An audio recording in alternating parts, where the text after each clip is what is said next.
Paramashivam. Om Nithyananda Paramashivam.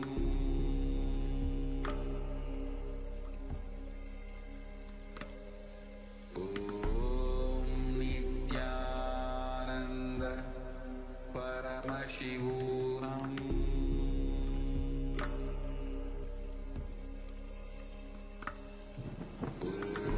Om Nithyananda Paramashivam. Om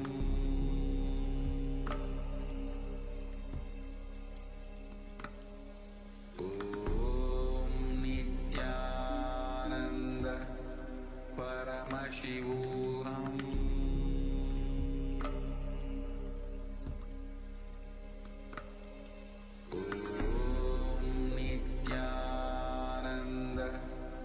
Paramashivam.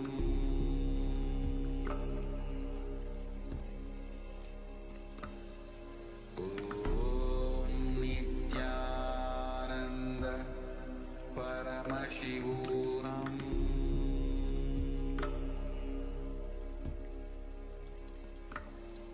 Om Nithyananda Paramashivam.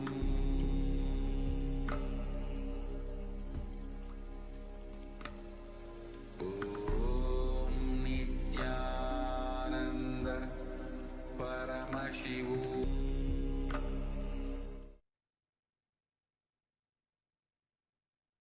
Nithyanandam Paramasukadam Evalam Jnanamurtim Sandvaditam Gagana Sadrisham Tattvamasyadilaksham Ekam Nityam Vimalamajalam Sarvadhi Sakshibhutam Bhavaditam Trigunarahitam Sadgurum Tam Namami.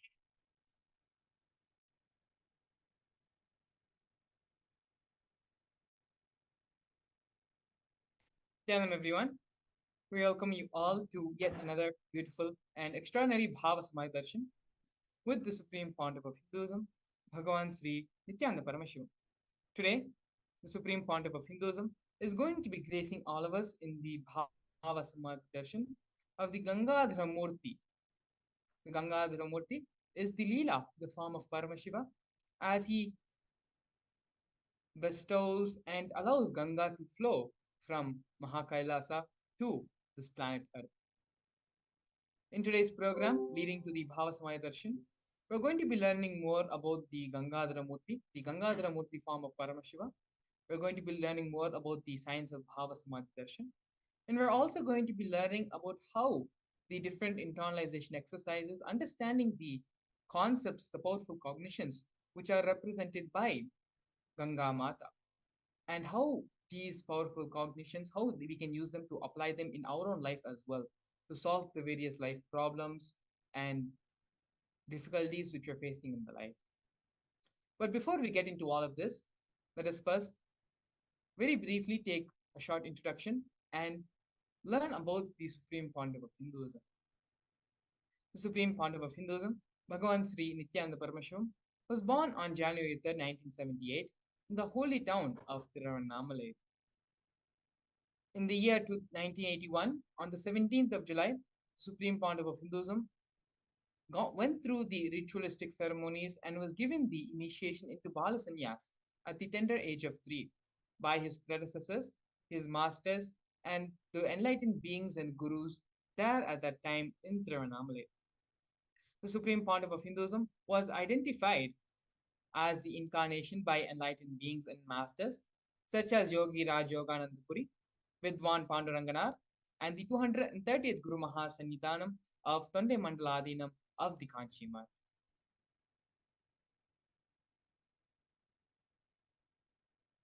Here we can see the coronation happening to the Supreme Pontiff of Hinduism at the age of 16 to revive Kailasa. This photograph of the Supreme Pontiff of Hinduism was taken and organized by his guru, Mataji Vibhudanandapuri, also lovingly called as Mataji Kuppammal. You can see that there is a conch, a kamandalu to the left of the Supreme Pontiff of Hinduism, as well as a wooden staff to his right, all of which were given by her as traditional items that are handed over from guru to disciple, along with the official induction as the successor of the lineage.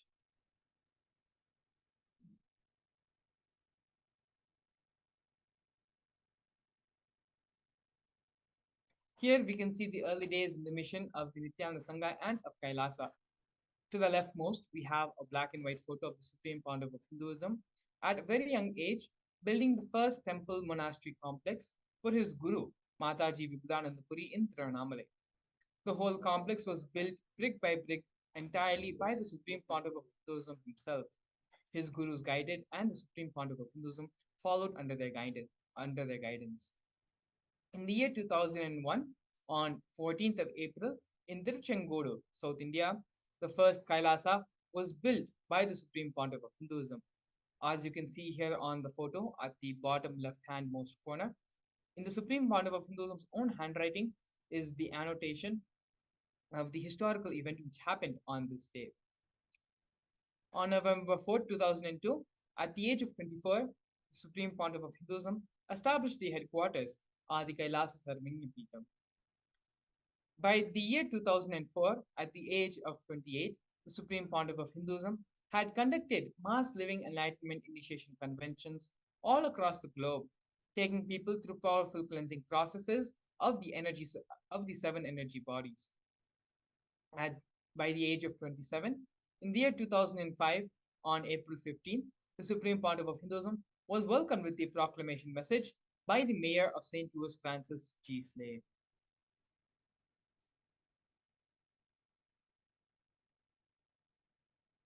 Here we can see more photos and glimpses of the Supreme Pontiff of Hinduism conducting the mass living enlightenment initiation conventions in various parts of the world, various parts of North America, Canada, and in different other parts of the globe as well. Here we can see some photos, and we have one photo here from the year 2005, where the Supreme Pontiff of Hinduism gave the discourse on stress to de-stress in the Oklahoma Medical Baptist Center in the United States.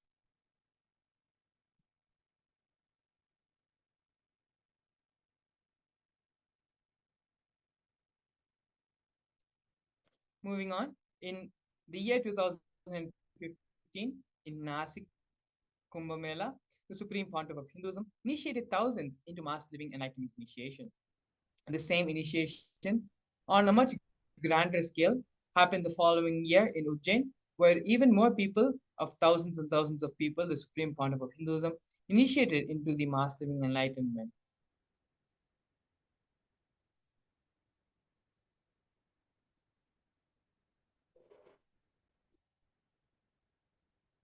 Here now we can see the various coronations of the Supreme Pontiff of Hinduism. The first happening when the Supreme Pontiff of Hinduism was very young, where the Supreme Pontiff of Hinduism was ordained as the 233rd Guru Mahasannidhanam of Kanchi Kailasa Sarvingyapeetham. In the year 2004, the Supreme Pontiff of Hinduism was coronated as the incumbent emperor of the Suryavamshi Surangi Samrajya. In the following years, the Supreme Pontiff of Hinduism was coronated as the present 23rd Guru Mahasannidhanam of Dharmamukti Swargapramadinam. In the year 2012, the Supreme Pontiff of Hinduism was coronated as the Jagat Guru Mahasannidhanam, the 293rd Guru Mahasannidhanam of Kaila Sonata Shamla Pita Sarvingyapeetham. In the year, the Supreme Pontiff of Hinduism was coronated as the present Mahamandaleshwar, which is the supreme spiritual head of the Mahanirvani Akhada, which is the largest apex monastic order. In the year 2014, the Supreme Pontiff of Hinduism was coronated as the 1008th Acharya Mahamandaleshwar of the Atal Akhada, which is the ancient apex body of Hinduism. In the year 2015, Swamiji was elected as the Supreme Pontiff of Hinduism by a congregation over 1,000 Hindu pontiffs and Hindu leaders.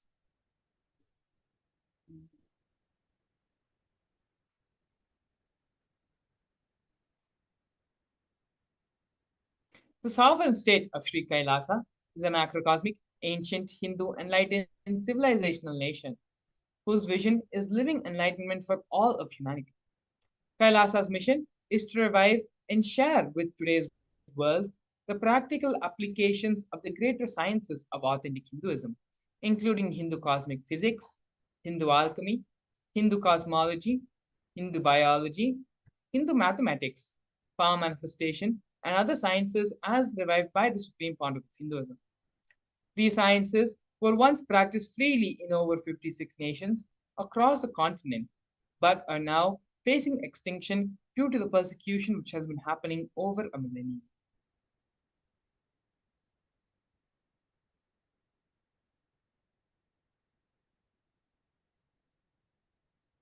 Here we can see the 108 various Sri Kailasa Uniting Nations initiatives, which are initiated to support a variety of humanitarian services, which collectively allows for the creation of an enlightened, peaceful, sustainable, equitable, and thriving world.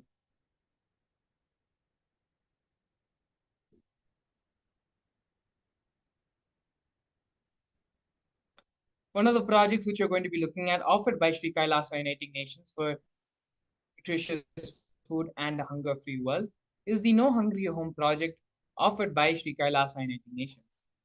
This project, over the past 27 years, have Sri Kailasa has served more than 1 billion meals. Every month for the past 27 years, the Hindu ASMT community has served a combined number of more than 3 million, organized more than 3 million different annadans, which are the free organic meals as per tradition and serving a total of 1 billion meals. These annadans were served in religious gatherings to everyone without any sort of discrimination. Over 10,000 meals are served on festival days, and 100,000 meals are served up on 10,000 meals were served on daily basis, and over 100,000 meals were served on festival days. Here we can see photos of the Supreme Pontiff of Hinduism himself being involved in the Annadan service and serving many of the devotees, disciples, and pilgrims who had come and to receive the Annadan.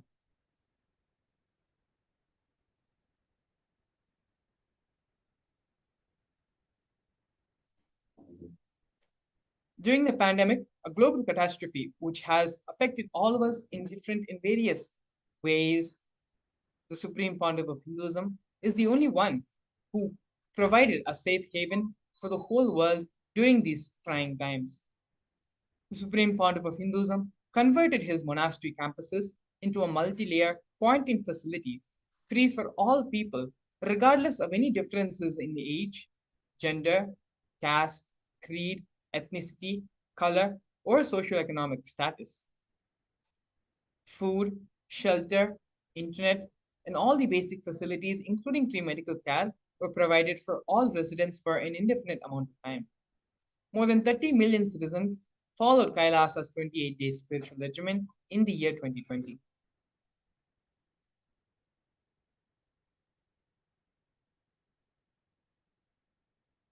Here we can see Sri Kailasa Uniting Nations for Education Reform and Development offering the Nithyananda Hindu University and the Nithyananda Gurukul. The Nithyananda Hindu University was established by the Supreme Pontiff of Hinduism and is the world's largest Hindu university. The Nithyananda Hindu University has more than 20 million enrollments, more than 7,003 courses, and extended campuses in 150 different countries. The Nithyananda Gurukul was inaugurated by the Supreme Pontiff of Hinduism on the 2nd of October 2006. The revival of the ancient Adishaivite Guru disciple education system, an authentic knowledge transmission system based on enlightenment, is one of the founding principles and one of the revivals Swamiji is doing through the Nithyananda Gurukul.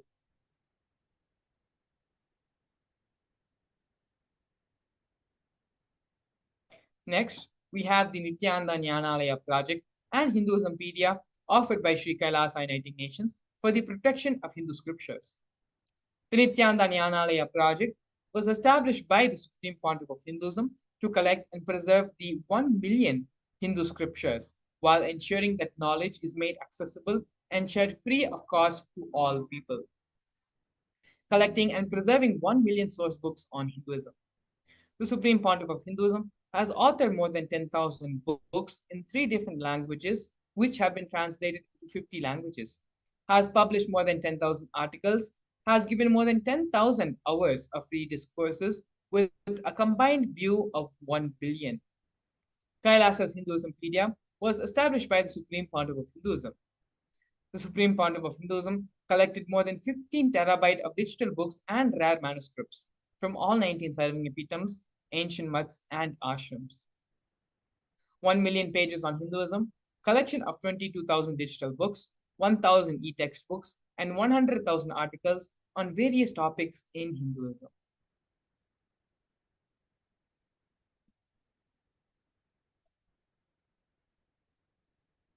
Here we can see Sri Kailasa Uniting Nations for global peace and religious harmony, offering the confluences for world peace.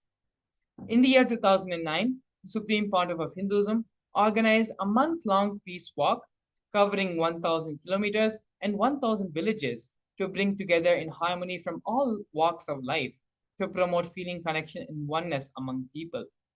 During the walk, health camps were conducted in villages along its path. Here you can see photos and glimpses from the peace walk by peacekeepers of the sovereign order of Kailasa taking place in the year 2009.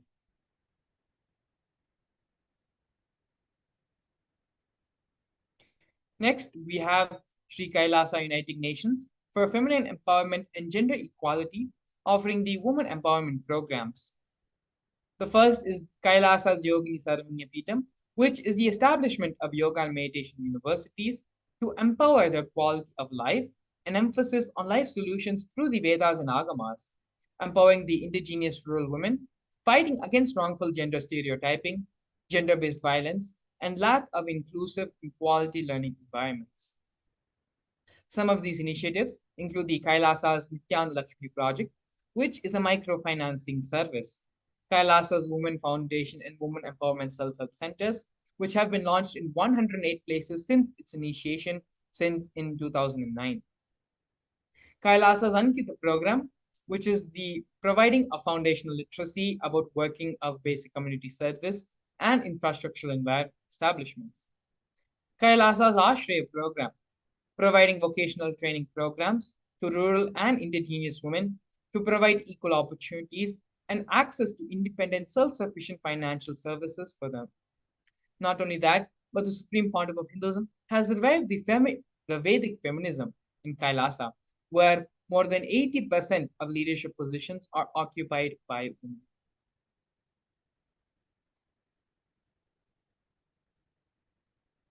Here now we're looking at the offerings made by Sri Kailasa Uniting Nations for Yoga in the form of the Nithyananda Yoga.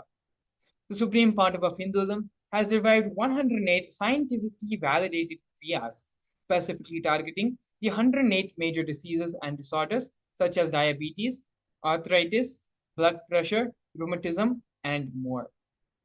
Not only that, but the Supreme Pontiff of Hinduism has revived the ancient pole yoga, which is the Shivastamba yoga, and rope yoga, Kundalini Rajju yoga, in which asanas, postures, and weight balancing techniques are performed to create the yogic physiology, aligning it to the cosmic geometry that manifests superconscious powers.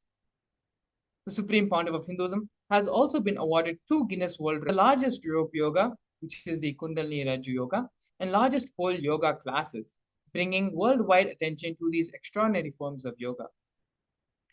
These 2 Guinness World Records were established on the 30th of September and 3rd of October in the year 2017.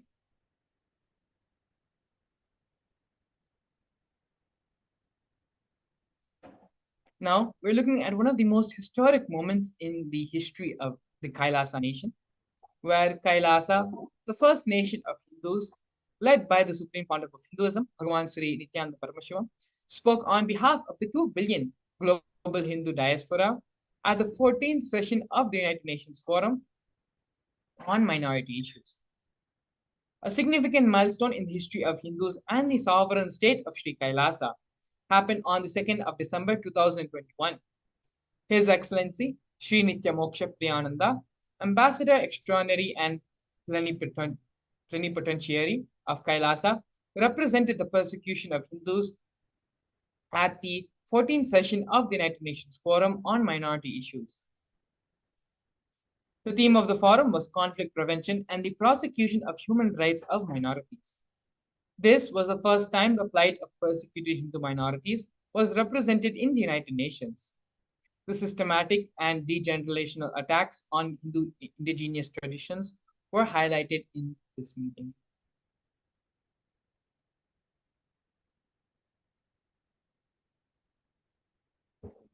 Here we can see the various torture and murder attempts by the state and non-state actors. Over 70 assassination attempts and physical attacks have been made on the Supreme Fount of Hinduism in India and abroad.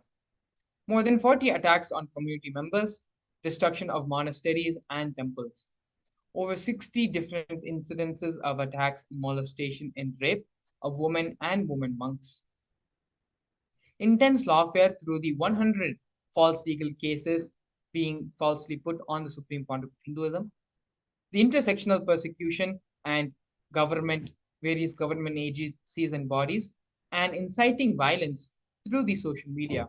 These are just but few of the many different ways the Supreme Fount of Hinduism and Kailasa has faced the legal persecution and harassment from various anti-spiritual elements and anti-Hindu elements. But despite all this illegal attack and illegal warfare happening on the Supreme Fount of Hinduism, Supreme Fount of Hinduism has been resolute in his intention and commitment to revive Kailasa, to revive Hinduism, and give the superconscious breakthrough to the whole of humanity, establishing the Kailasa nation. In the next segment, we're going to be looking at one of the most important ways the Supreme Fount of Hinduism, Kailasa, and the most important ways the Supreme Fount of Hinduism is contributing to humanity, which is the power manifestation science. The power manifestation science is delivered by Paramashivam in the Vedas and Agamas and lists a total of 463 different powers which can be manifested by all of us. In the next segment, we're going to be learning more about this power manifestation science, as well as a live demonstration of this power of third eye, as well as the power of consciousness over matter. So please stay tuned. We'll be back with you shortly after the break. A more intelligently connected world leads to a brighter future. An enlightened humanity leads to a better world. During the Paramashivam program, we help people to discover their superhuman possibilities and help them to find and achieve the true purpose of their birth by giving them the techniques, practices, and methodologies from the Vedagamas, the original source scriptures of Hinduism. The Supreme Fount of Hinduism is reviving the ancient original Vedas and Agamas in all its glory, in a user-friendly way for the modern mind. The Supreme Fount of Hinduism is transforming human beings into divine beings, reviving, initiating, and replicating the 463 powers from the Agama Paramashiva. The Supreme Fount of Hinduism is not just giving solutions for every problem man faces, but is making them irrelevant to their lives by transforming human beings into divine beings. Listen. Any argument presented by your mind, body, your present reality to establish you are not Paramashiva. You are not omniscient, omnipotent, omnipresent. Anything presented to prove you are not Paramashiva is illegitimate. Decide this is super determinism. Understand? Anything you declare as illegitimate will lose power over you, will die in few days, few minutes, maybe in few weeks, whatever few days it takes. It will not have power over you. Understand, this is the method for sudden enlightenment. This is the method for sudden enlightenment. It happens by the Shaktipada. Here Paramashiva is sitting to tell you all, you are Paramashiva, you are me, with Shaktipada and Shaktinipada. The Dvitiya Vijnasa Krama is an extensive and thorough yoga sequence to prepare your body to receive the experience being given by the Supreme Founder of Hinduism.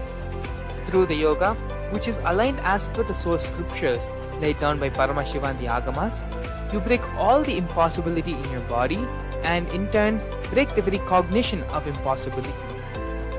The program leads you to go beyond your human frame and limiting human ideas, which prevents you from living your highest possibility. I will reach you wherever you are, whichever corner of the world you may be. I will reach you with enlightenment. Again I tell you, I am not here to prove I am God, I am here to prove you are God. Don't wait to become divine. Register now at paramashivoham.org.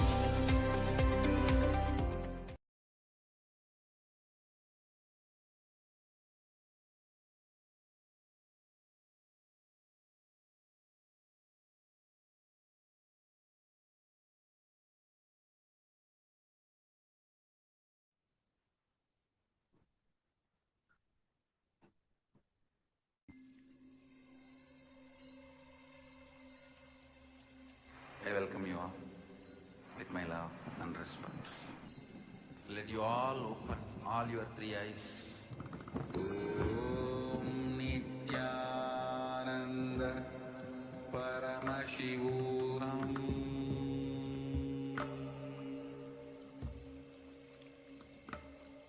Om Nithyananda Paramashivam.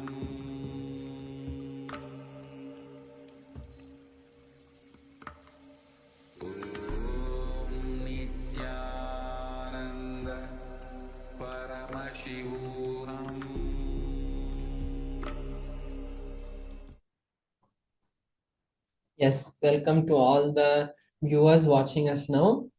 Now we are going to be entering into this powerful and amazing session on power manifestation. In this session, we're going to be learning various aspects of power manifestation, like how it is beneficial in our life, what is the use of it in our life, what is the difference between Shaktis and Siddhis, and what Paramashiva has said, how these powers are foolproof. And ultimately, we're going to be seeing a live demonstration of the manifestation of Paramashiva. So now let's get ready to experience this session. Now we're going to be seeing first, what is the Shaktis, how is this Shaktis manifest, and what Paramashiva has said about these Shaktis.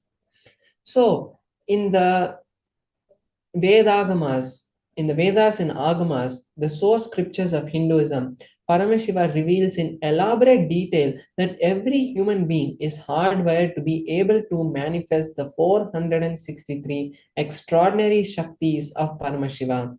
Manifesting Shaktis are described as a systematic method and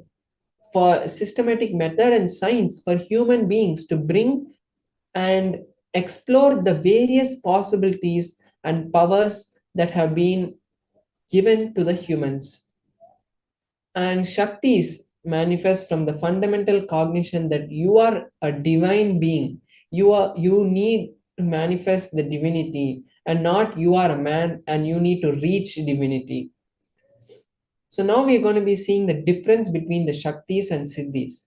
The Shaktis express from the space of enlightenment as a side effect of feeling connection with the divinity and the highest integrity with the Guru. Whereas Siddhis manifest from the space, from the process of enlightenment. When you are on the process of enlightenment, before that, when you do the tapas, the penance to reach that, some extraordinary events that happen in your life, which you feel that are repeating, becomes a siddhi. and siddhis manifest only on the path of enlightenment, whereas the shaktis manifest from the space of enlightenment.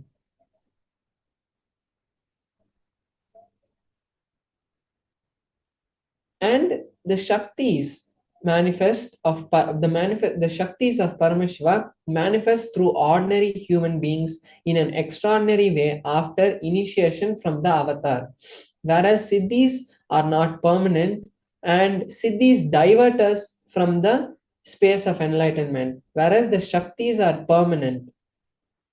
So now we are going to be seeing the various ways, the pramanas, the various evidences for this, how the Vedas and Agamas verify and validate these Shaktis, how these Shaktis are validated in 4 different ways. So we have 4 different ways through which the pramanas are validated. The first is the Shastra Pramana, which is the scriptural reference for these powers. What Paramashiva has directly given to us in the Vedas and Agamas.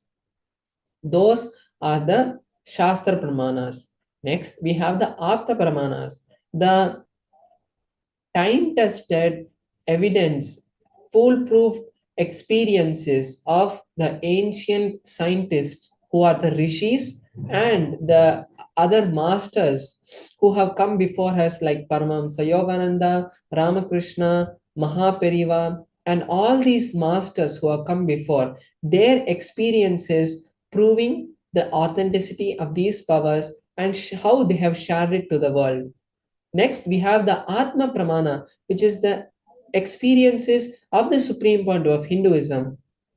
And his experiences, he doesn't just share it to us, he verifies it with the Shastra Pramana and the Apta Pramana, making sure that what Paramashiva said is matching to his experience, and what the Aptas have felt, how they have experienced these powers, is it matching with that also. The Supreme Point of Hinduism verifies it and then only shares it to us as his Atma Pramana. The Pratyaksha Pramana is the scientific evidence for these powers, and what science has been able to understand when these powers are manifested.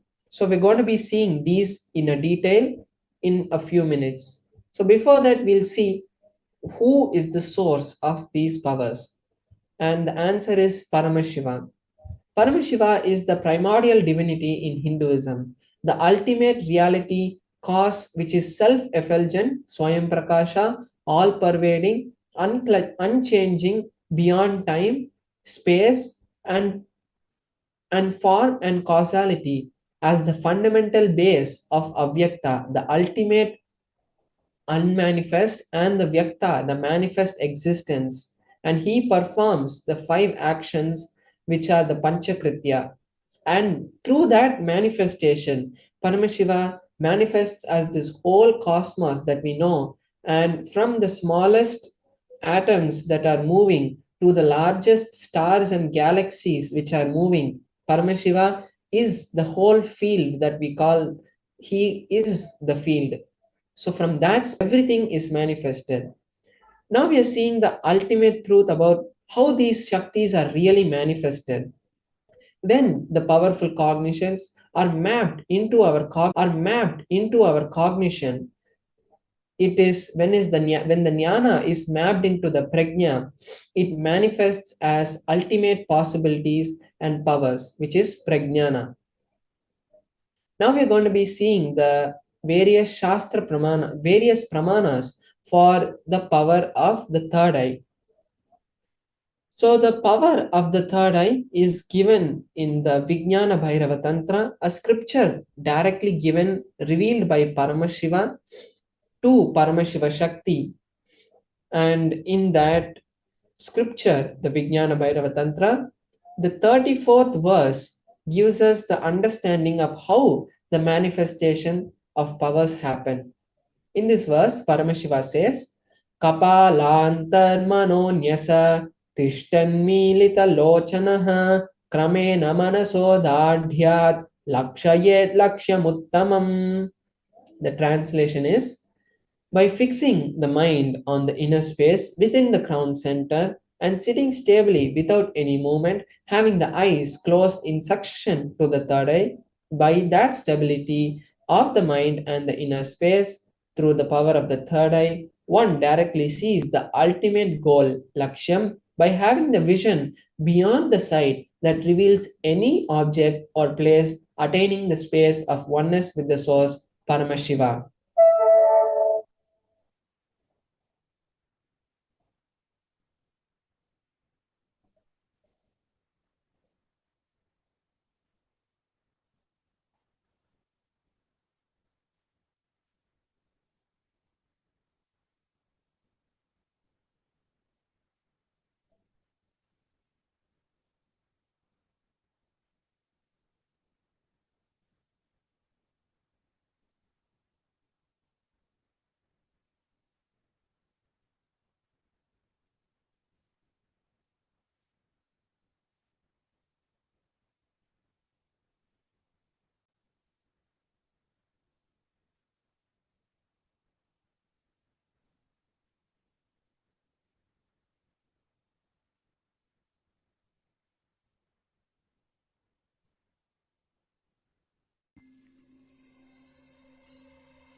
I welcome you all with my love and respect.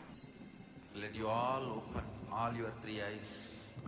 Om Nithyananda Paramashivam.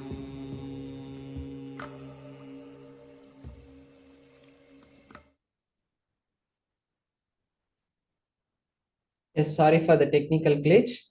Now we'll be seeing the Apta Pramana, how in the ancient history of Sanatana Hindu Dharma, the real happenings have shown the evidence for these manifestations and how the various incarnations and rishis have manifested this in the history. So now we can see here the reference is from the Bhagavad Gita, which happened in the war of the Kurukshetra, in the Purana, which is the historical evidence of the history of the Mahabharata. In that, Bhagavan Sri Krishna gives Arjuna the third eye. When Arjuna asks Krishna that Arjuna wanted to see the cosmic form of Krishna. So that time, Bhagavan Sri Krishna, you cannot see my cosmic form with these physical eyes of yours. Therefore, I grant the divine vision of the third eye. Behold my cosmic form. And then Arjuna sees the divine form of Bhagavan Shri Krishna, the Vishwarupa Darshana, and reveals the whole great detail of that magnificent happening in the 11th chapter of the Bhagavad Gita. Next, we seeing the Atma Pramana, what the Supreme Pandava of Hinduism has told in his own words. So we can see in his own words, the Supreme Pandava of Hinduism says, the first experience that I was able to see everything around me, above me, the whole 360 degrees, 10 directions below me, everything I realized, not only I was able to see, I was able to feel, experience all that as me. So we can see here how the Supreme Pandava of Hinduism was able to see everything around him and how this experience of his is matching with the Shastra Pramana. Next, we are seeing the scientific evidence, the empirical evidence for these Shaktis.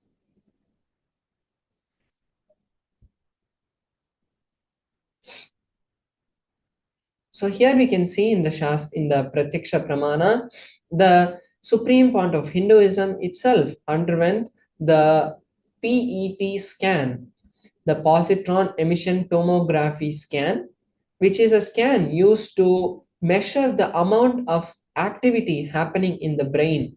And at that time, the researchers were able to find high amount of activity, of high frequencies being emitted from the forehead, the frontal lobe of the Supreme Point of Hinduism. And this same happening has been replicated through the brain scan of the Balasans and the various other yogis who have undergone various other EEG scans and other type of brain scans. When they underwent, the same kind of activity was replicated in them. So now we are going to be seeing one of the powers that manifest from the space of the third eye, which is the power of consciousness over matter. So this power comes from the Vijnana Bhairava Tantra, Sutra 120, Dharana 95. Paramashiva says, Kvachid vastuni vinyasya shane drishtim nivartayet tajnanam chitta sahitam devi shunyalayo bhavet. The translation is, having fixed one's eyes on a particular object, vastu, one should slowly withdraw the sight from that object as well as slowly eliminate the knowledge of that object along with the thoughts and impressions.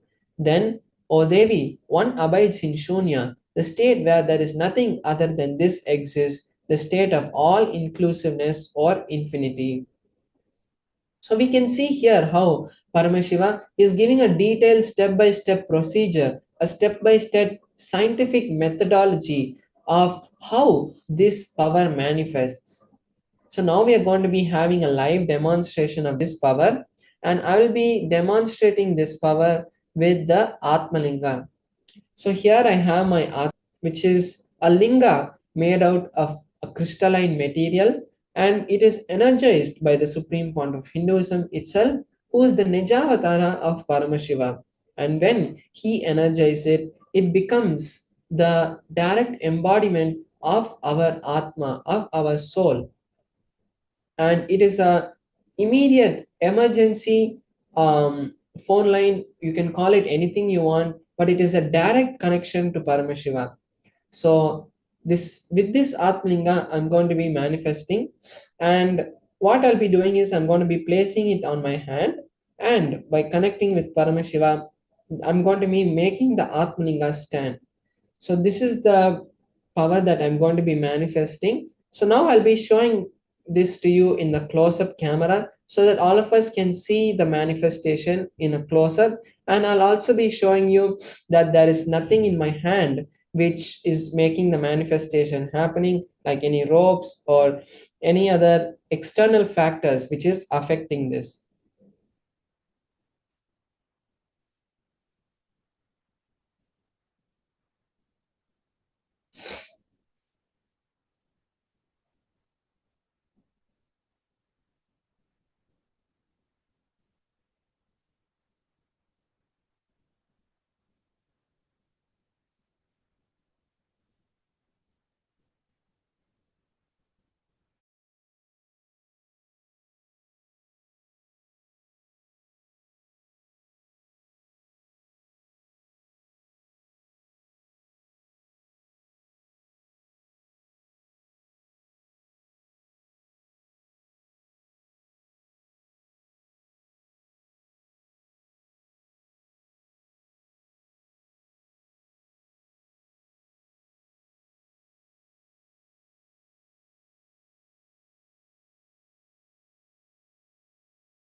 I welcome you all with my love and respect.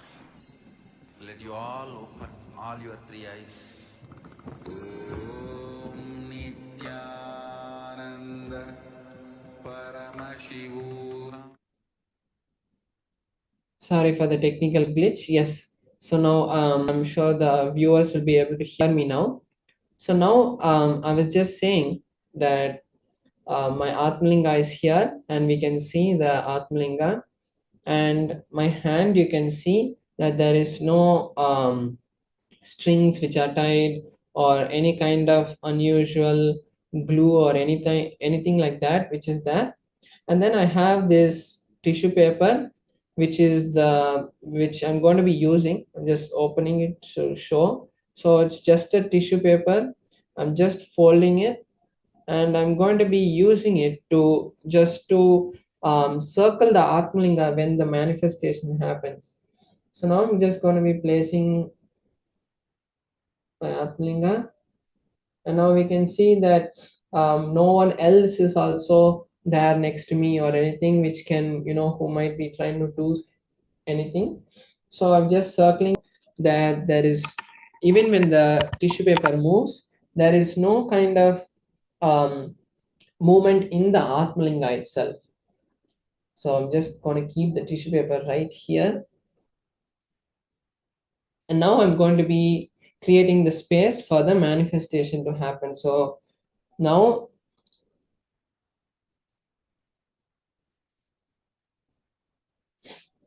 you can see my hand clearly. And the thing is about this power is not that, making the Atmalinga stand. That's not the goal of this power. The real goal of the power, or of any power, is to really connect with Paramashiva and, manifest Paramashiva through you. That is the ultimate goal for us, for any human who is here, to manifest Paramashiva and to celebrate Paramashiva. So when we manifest powers, we really can experience that happening, because when we try to connect with a deity or anything like that, we actually don't feel the direct response from the deity. But when we manifest powers like this, we can really feel the actual presence of the deity. Like so many other masters in their life, they have always, when they connected with the deities, we have seen how, whether it's Ramakrishna's life or many of the Nayanmar's life or the Alvar's life, in all of their life, we have seen life interaction between them and the deities.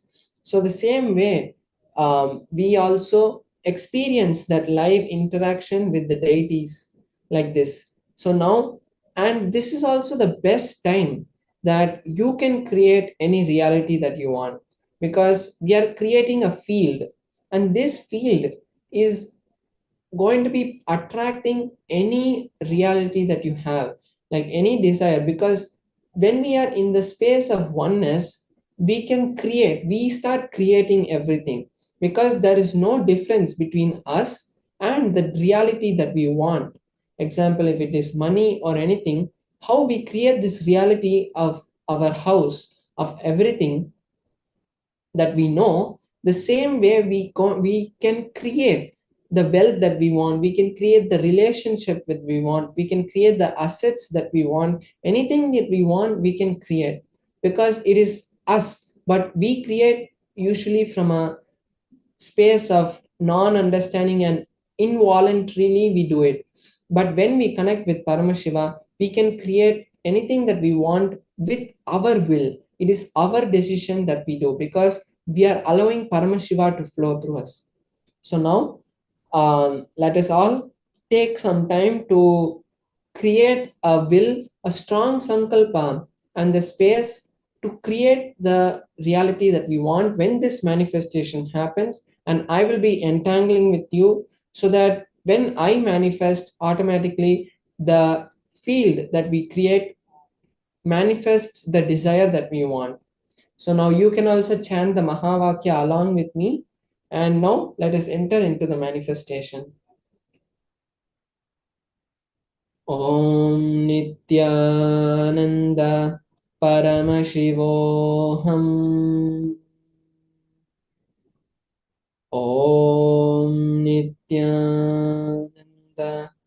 Paramashivoham. Om Nithyananda Paramashivoham. Om Nithyananda Paramashivoham. Om Nithyananda Paramashivoham. Om Nithyananda Paramashivoham. So as the manifestation is happening also, I want to show that there is no kind of strings which are pulling it or anything.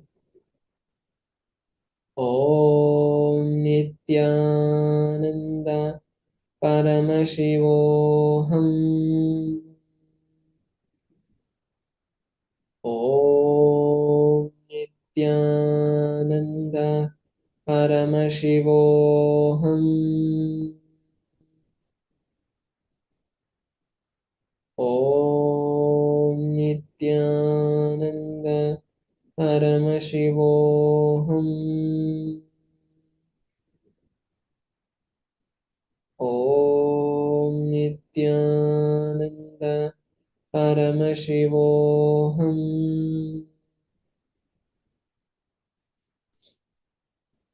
So yes, we have seen the manifestation. Let us thank Paramashiva for manifesting this, because it is not our will that is manifesting. It is Paramashiva who, when he flows through us, that time these powers manifest.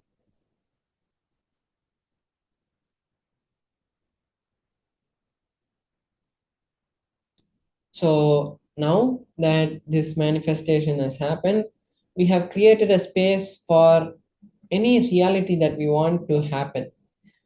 Now, this is the best time that we can also take to create the reality to manifest Mahaparamashivoham, because that is the space where really these kind of cognitions, which maybe I am saying, will be directly revealed by the Supreme Point of Hinduism as initiations. And we hear many people speaking nowadays about these kind of concepts, but the miss and we get upset about is that, oh, I tried it and it's not working in my life.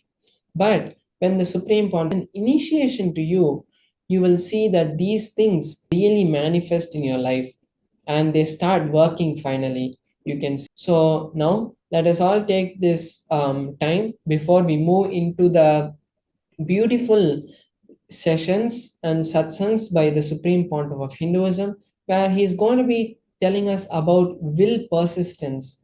That is the goal, that is the topic of today's session that we're going to be seeing. And before we go into that, we'll be having a short break where you can take that time to manifest the reality of Mahaparamashivoham. Because, as I said before, you're going to be getting a ton of initiation, which is going to blast any obstacle that you face in life, is going to give you the tools for you to do it, not just you come there and it happens and then the magic is gone, not those kind of stuff, but you are going to be getting the empowerment to have those tools to clear anything that happens in your life. And as we know, we have so many thousands of devotees testimonies to say that they have experienced this. So now let us all register ourselves for Mahaparamashivoham, and we'll be back with you after a short break. Thank you. Nithyanandam.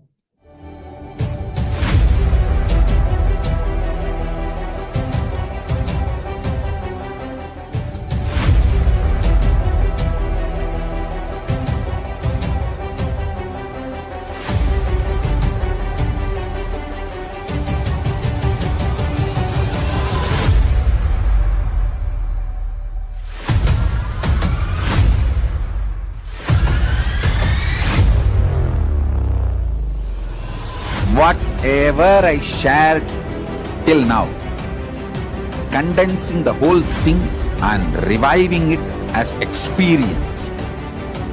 Starting from completion, unclutching, power manifestation, the states of consciousness, and the planes, multiple planes, everything.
You will become Paramashivam.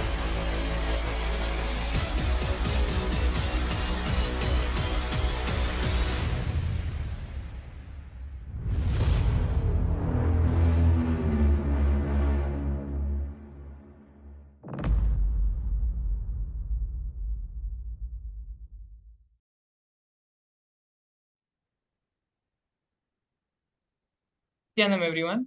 We welcome you all back. In the previous segment, we saw a beautiful power manifestation demonstration by Sri Paramashivam Maharaj, who, through the power of third eye and manifesting consciousness over matter with the grace and blessings of the Supreme Founder of Hinduism, was able to successfully be in oneness, tune into the space of oneness with the Atmalinga and change it from the horizontal position to the vertical position. These are one of the many powers which Paramashiva has mentioned in the Agamas, and this was one demonstration of those powers. Let's now move into the next segment of today's program, understanding who the Gangadhara Murthy is. So, Gangadhara Murthy consists of many different forms and many different leelas. We are first looking at the Ganga Visarjana Murthy, which is the form of Paramashiva who bestowed liberation of the sons of King Shankaran of Ayodhya. So the story of how Ganga manifested on the planet Earth is very beautiful and is a story which expands over a few decades of time. The story goes where a king by the name of Shankaran of Ayodhya decided to perform an Ashwamedha Yajna, for which he needed a horse. Indra, who had decided against the Yagam, stole the horse and hid it in sage Kapila's ashram. The king of Ayodhya ordered his 60,000 sons to find the whereabouts of the horse which they had found in sage Kapila's ashram. They concluded that sage Kapila is the culprit, and when they tried to disturb sage Kapila from his penance, the sons were burnt to ashes.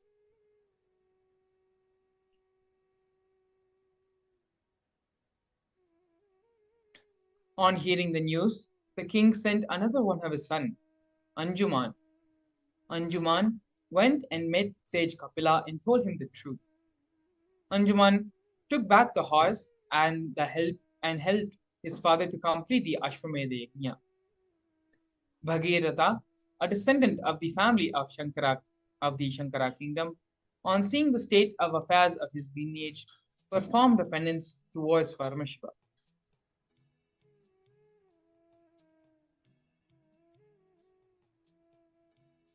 Paramashiva takes the form of the Ganga Visarjana Murthy and bestows the boon. Paramashiva, from his mated hair, allows a few drops of the hands of Bhagirath. Those few drops come with such a force that it destroys the yajna conducted by 5 sages and rishis. Bhagirath then sprinkled the Ganga on the ashes of his deceased forefathers and for their liberation.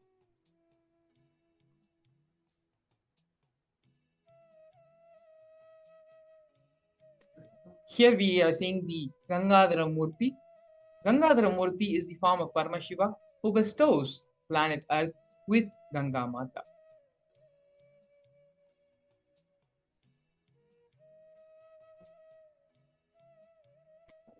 Paramashiva was once walking in the gardens of Mahakailasa when Devi Paramashiva Shakti closes his eyes from behind. Due to this gesture, the whole world becomes dark and blind. Paramashiva immediately opens his third eye so that the world does not suffer, and Devi Paramashiva Shakti withdraws her hands. Due to this, drops of sweat on Paramashiva turn into a powerful and wild river and gushes towards planet Earth. This becomes the holy river. Seeing this, the beings of planet Earth appeal to Paramashiva. Paramashiva places Ganga on his matted jata, thus embodying the form of Gangadhara. These are two of the various leelas which Paramashiva has performed on this planet Earth in this universe, both for the sake of liberation and for the sake of us, for us human beings, to achieve mukti. In this next segment, we're going to be learning more about the powerful cognitions which Ganga Mata bestows on us and the significance of her happening on the planet, as well as her sacredness as well. Supreme Pontiff of Hinduism, through a series of various satsangs and discourses and classes, is going to be expanding on this truth, this powerful cognition which Ganga Mata represents. Before we enter into the series of discourses and satsangs directly, let us all first move from the space of listening, from the space of hearing to listening. Hearing does not allow the powerful cognitions, the powerful truths to become a part of our being, to get imbibed in our being. That can only happen when we are in the space of listening. So let us all now sit with a deep restful awareness and switch off and put away all our other distractions, be it in the form of gadgets or anything else. Put all the distractions aside and come to a restful awareness. While we can allow this experience, we can become into the space of listening and allow this experience to start happening. Space of restful awareness as we get ready to enter into the satsang.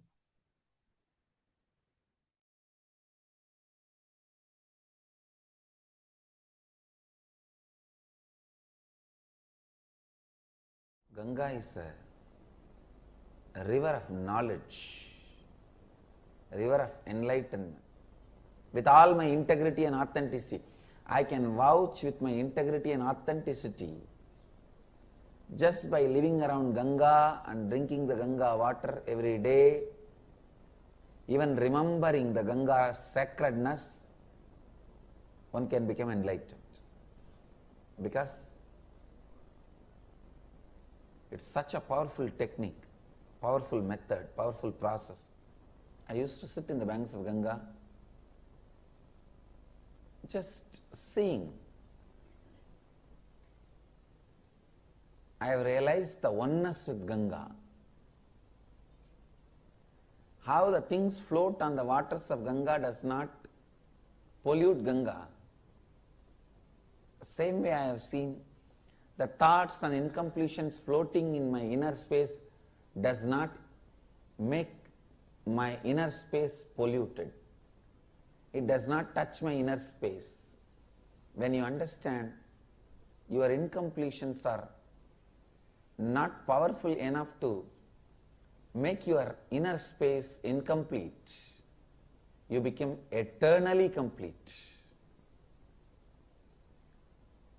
I can say that experience I received from Ganga, on the banks of Ganga. It heals, heals, heals and brings love. Really, Ganga can bring tremendous love in our heart. I tell you, largest worshipped single deity on the planet Earth is Ganga. Ganga is such embodiment of divinity. Actually, Ganga lands on the planet Earth to complete everyone. The very context for our coming to planet Earth is for completion. Bhagirath's forefathers were incomplete, and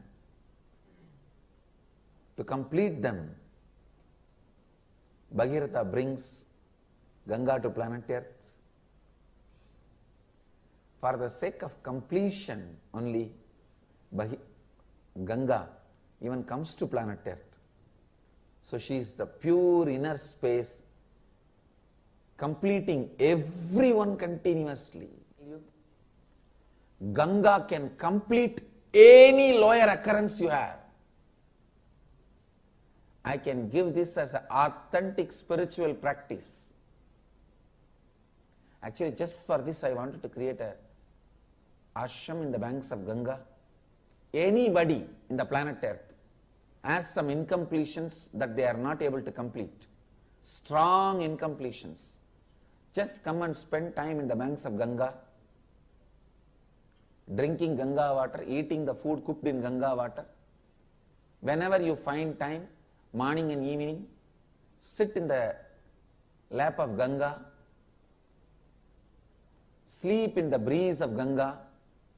I tell you, with all my integrity and authenticity, Ganga will complete you. Because even the people who are dead, their incompletions, curses given to them, their incompletions, she has completed. And you are alive. She can enter into your muscle memory, bioenergy, and complete you. Do pranayama in the banks of Ganga, that Ganga prana will go inside. Eat the food cooked in the Ganga water. Drink Ganga water. Live in the banks of Ganga. Sit in the banks of Ganga and meditate. Sleep in the banks of Ganga. In her breeze. Enjoy the weather in the banks of Ganga. I tell you, she can complete you. That is why many sadhus who live here, even if they don't do any spiritual practice, they will be liberated. They will become a Jivan Muktas. Just because of Ganga's power to complete. She is here to complete.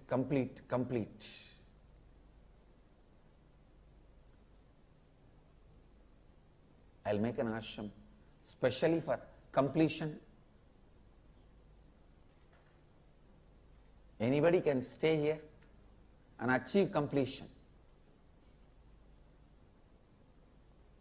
Anything she will complete. You have a strong anger pattern, lust pattern, violence pattern. Anything she will complete. Because she is embodiment of completion. The tradition says sadhana done in the Ganga's bank brings thousands of times more result.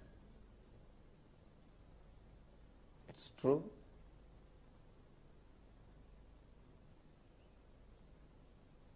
Ganga Mata is such powerful energy, such beautiful energy, such great energy. The largest worshipped deity is Ganga. She is the Kalpataru for planet Earth. Whatever, whoever wants, she goes on showering. She is like a mother. Physically also she gives what do you want, and spiritually also she showers what do you want. Meditate on Mother Ganga. Let Mother Ganga be a Kalpataru. I have also decided on the banks of Ganga we will find a place and make an ashram and plant our banyan tree here.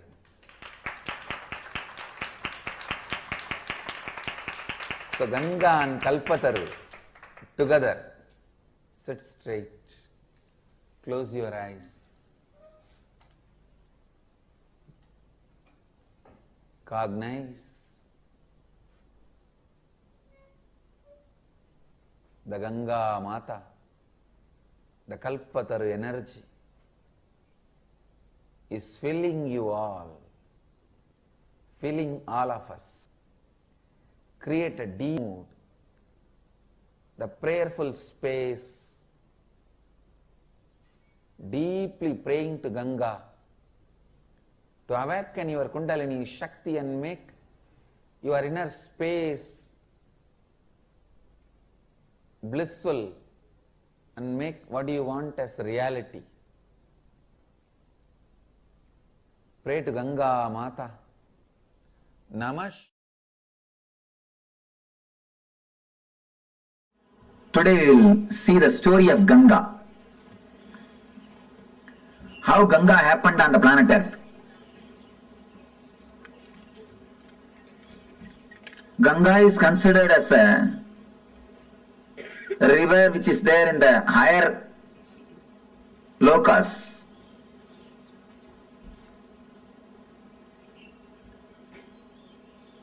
It was there with the Kamandalu of Brahma. Means this is the energy, this is the water energy of existence. Brahma means a creator, the energy which creates the whole existence. There was a king called Bhagirath. For some reason, his forefathers have been cursed by some rishi and they all died. They have been burnt, reduced to ashes. All their ghosts are living there, struggling, suffering. They are not liberated. So they beg Bhagirath to help him some way. Bhagirath decides, I have to do something and liberate. He starts meditating, doing penance, doing tapasya towards Brahma. Brahma appears and gives darshan. And he says, yes, I can send the Ganga to the planet Earth, no problem. But be very clear, can planet Earth hold the Ganga's speed? Can planet Earth sustain the force of Ganga? First, do something for that. Arrange for it. Then I will send the Ganga. Then again he starts doing penance, doing tapasya. After the tapasya, Shiva appears. Shiva asks, what do you want? Then Bhagirath says, now Brahma accepts to send the Ganga to planet Earth. But he says the whole planet Earth will be washed away. Planet Earth cannot withstand the speed of Ganga. Please do something. You have to protect us. You have to take care of us. Shiva says, all right, I will take care, don't worry. Tell Brahma to send Ganga. I will take care. He gives the assurance. Then again he meditates towards the Brahma. Now Brahma appears and says, I am ready to send, but Devatas are not ready to depart with Ganga. Devatas wants Ganga to be there. Bhagirath asks, what for Devatas wants Ganga to be there? They have to take bath in Ganga every day. Ganga is not simple water, it is an energy. By bathing in that only every day they rejuvenate their body and mind. Then Bhagirath says, all right, I will arrange all the facilities for Devatas to stay in the planet Earth. Just on the banks of Ganga I will create cities where all gods and goddesses can live and have bath every day and have their regular routine as they have in the other loka, as they have in the Brahma loka. Brahma says, if that is the case, then I agree. Go ahead and do it. Himalaja accepts that that Himalaja will host her. Then Bhagirath starts building the whole city throughout the route in which Ganga is supposed to travel. He meditates on every hill and takes permission. He prays to every hill. Every hill says, yes, I will give the way for Ganga. So all the whole route is cleared. Then he goes and prays to Kalabhairava, who is the in charge of city Varanasi. Kalabhairava is the in charge of Varanasi city. He meditates towards Kalabhairava. Kalabhairava appears and says, what do you want? I wanted, please give us the way for Ganga. You should receive Ganga and give us the way. Kalabhairava says, surely I will give, don't worry. But this is such a holy city. Tell Ganga to do a protection of the city and go. Do a protection of the city, and suddenly Brahma comes up with the next trouble, next problem. You meditated and propitiated all the devatas except Vishnu. Now you have to do something to Vishnu. Only then I can send Ganga. Then he started meditating towards Vishnu. He prayed the Vishnu, did tapasya. Vishnu appeared. What do you want? I wanted the Ganga to come down to the planet Earth. Unless you agree, unless you give blessings, it will not be possible. Please bless me. Vishnu says, all right. I bless you. Ganga will come to the planet Earth just out of my feet. And he blesses. The Ganga will come to his feet. Then he says a beautiful one more word. Whomsoever has realized the Vishnumaya, means the universal consciousness. Whatever water comes out of their feet will be Ganga. Whomsoever has realized the Vishnumayam Jagat, whomsoever has realized me, from their feet, whatever water comes out will be Ganga. From this word only the tradition of Pada Puja starts. Pada Puja of enlightened masters starts from this tradition. Vishnu says, whomsoever has realized the Vishnumayam Jagat, Sarvam Vishnumayam Jagat, from their feet Ganga will flow. From their feet Ganga will flow. Then now he again meditates towards Brahma. Brahma appears with all his glory and compassion, blesses the Bhagirath. Then he prays to Ganga Ma. Then he does tapasya towards Ganga Ma, meditates and invites the Ganga Mother, Ganga with all compassion. Not only compassion, the wild energy. She just comes out of the Brahma's Kamandalu with all the power. She straight away started moving towards the planet Earth. The moment she came out of the Kamandalu and started moving towards the planet Earth, all the 14 worlds are shaken. All the devatas, all the rishis on their planet Earth and ran away. Because the Pralaya is going to happen. Means that such a power, they simply ran away from their world. And appears Shiva and puts his head in between the Ganga. She straight away lands into Shiva's head, into the matted lock. The next thing, she gets locked in the hair itself. She is black. Here, Bhagirath is sitting, waiting for Ganga for one kalpa. What has happened? They are receiving the call, she has started already, but she has not landed. Already she has started, but she has not landed here. What happened? What happened in the way? Again he meditates towards Shiva. Shiva appears and says, yes, she is there in my head. Now what do you want me to do? Bhagirath says, please just send her a little bit. Don't hold the whole thing. Then Shiva says, oh, is it so? Alright. Then just he moves one hair. Just he does.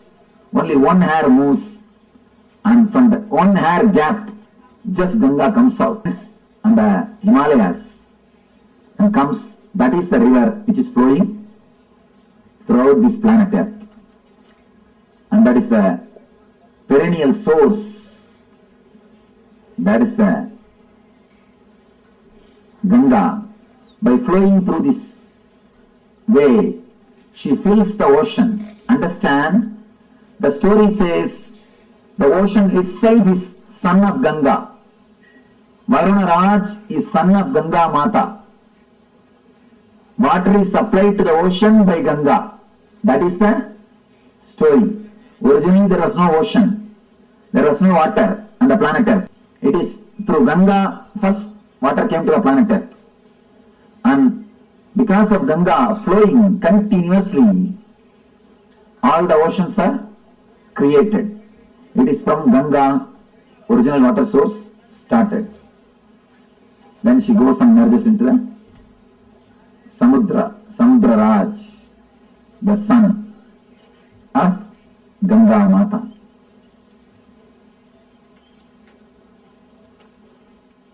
Now you will understand the whole story of Ganga from the dimension of a spiritual enlightenment. Actually, the whole story is metaphysical expression of Bhagirath's enlightenment. The whole story is the metaphysical expression of Bhagirath's enlightenment. First thing, Bhagiratha is tortured by the past samskaras, engrams. That is the who are not liberated, who are still there hanging around him. He is continuously tortured by the past samskaras, engrams. So he does tapasya towards the creator of the whole universe. Continuously meditates. He wants the knowledge, the energy to be flooded on him so that all the engrams will be washed away. All the engrams will be destroyed. And one more important thing, when Ganga came, she washed all the ashes of Bhagiratha's forefathers and liberated all of them and gave ultimately enlightenment to Bhagiratha, and she is here liberating people. So he is praying he is meditating towards the creator, the divine energy, so that the energy can be flooded on him, the Shakti can happen to him, all the engrams will be washed away, he will be liberated, enlightened. The first darshan of creator is what I call first experience, Satori. Understand? Why do you think Brahma is described with 4 heads? Don't think 4 heads are there. He can see complete 360 degree. The first experience is what is described.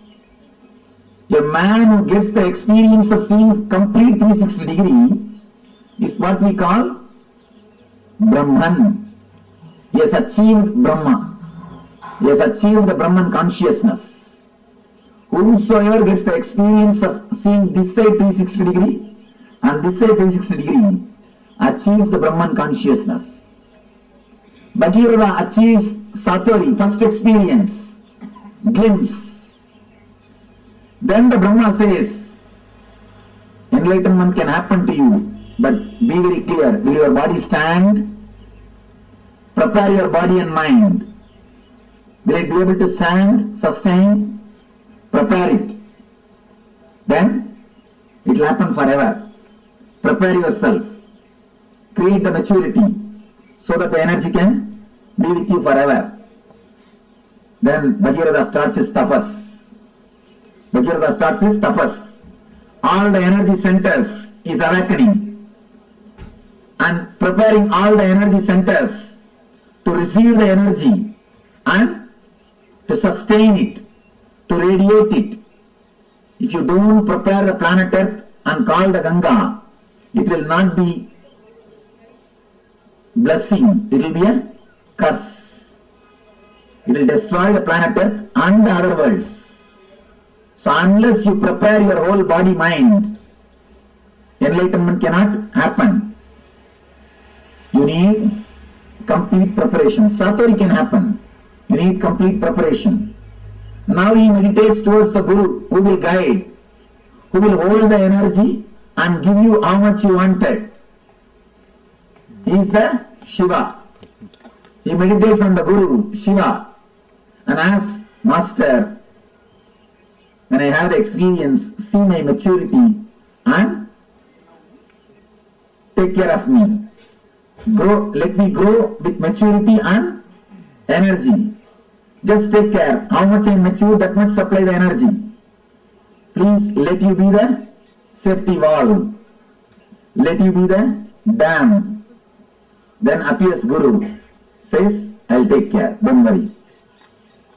Then everything is ready. He has to prepare the base for the energy to land, is Anandagandha Chakra. Anandagandha is the base on which directly the Ganga can land. Ganga can descend. So he creates all the 7 cities, 7 chakras. He clears the roots, opens all the chakras, makes himself matured. So that when energy descends on him, when enlightenment happens on him, it can stay on him and help the whole world. It will be a blessing for him and to the whole world. He continues to do tapasya. He propitiates all the devatas, means the devatas who are residing in every chakra. Then comes Kala Bhairava, in charge of Varanasi Swadhisthana Chakra. And he asks, please give me the way for Ganga. Kala Bhairava says, surely I'll give, but tell her she should go round. She should be around me. She should be in me. That is why Swadhisthana, energy is installed in Swadhisthana. Energy is installed in Swadhisthana. It is Swadhisthana where the self is established. Himalayas is Anandagandha. Varanasi is Swadhisthana, where the energy is installed, where the whole energy takes a turn, where whole energy takes U-turn. He propitiates all the devatas, prepares the whole thing, then intensely starts meditating, calls the Ganga. So Brahma blesses, Vishnu blesses, Ganga has come out of the Kamandalu, straight away she is landing, but still enlightenment has not happened. Ganga has left there, but she has not landed here. Whatever can be done, all the tapas is done. Everything is done. Whatever meditations can be done, whatever tapas can be done, whatever study, enough. Now Ganga is not happening. He just relaxes, dropping all efforts. Enough now, nothing can be done. What to do? Nothing can be done. So when he relaxes, surrenders at the feet of Guru, the Lord Shiva, out of his grace and compassion, he moves one hair. Then lands Ganga in Anandagandha Chakra to flood the whole world with the spiritual energy and runs to all over the world, not only to Ganga Sagar, till LA. And moves all over the world and blessing the whole world, giving the Iga Subha and Parasubha. Not only washing the engrams of Bhagirata, blessing the whole planet Earth, whole universe, by radiating the divine energy, by radiating the spiritual energy, by radiating Ananda Shakti. So the whole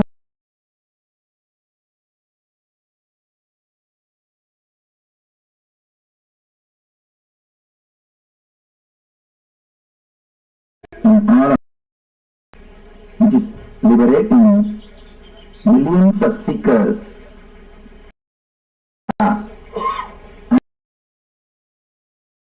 by radiating the spiritual energy, by radiating Ananda Shakti.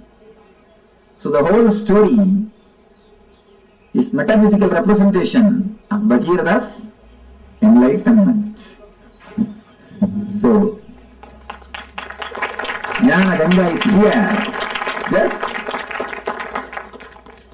learn how to fall into it.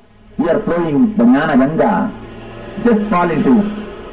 You will rise into the ultimate energy.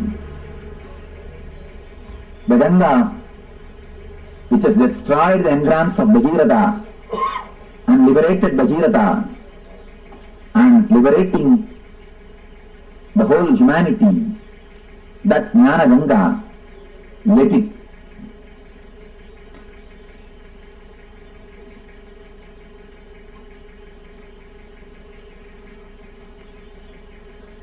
Ananda Shakti, the Ananda Shakti, which has liberated Bhagiratha, which has liberated the whole humanity, which is liberating millions of seekers. The Guru's grace, the Ananda Shakti, let it liberate all of you. Let it flow in all of you.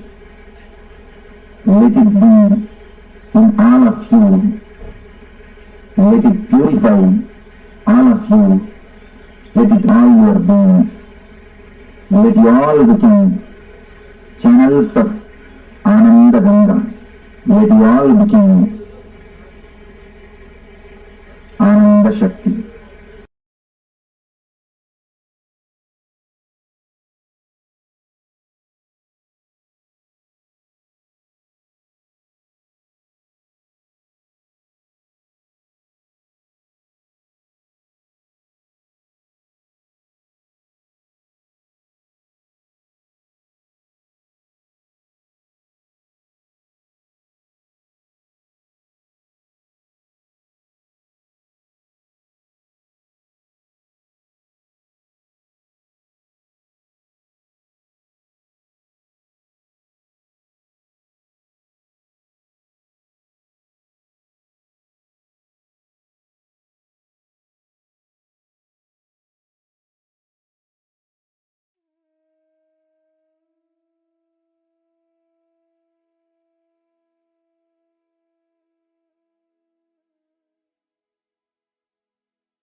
Let us now move to the next step of the exercise.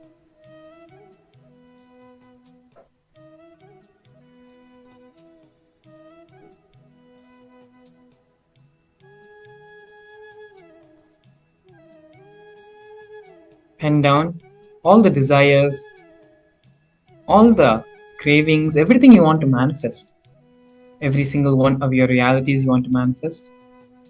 By the end of the program, pen everything down.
Moving on to the second step of this process, sit straight, close your eyes, and cognize that Ganga Mata, the Kalpataru energy, is healing you all, healing all of us.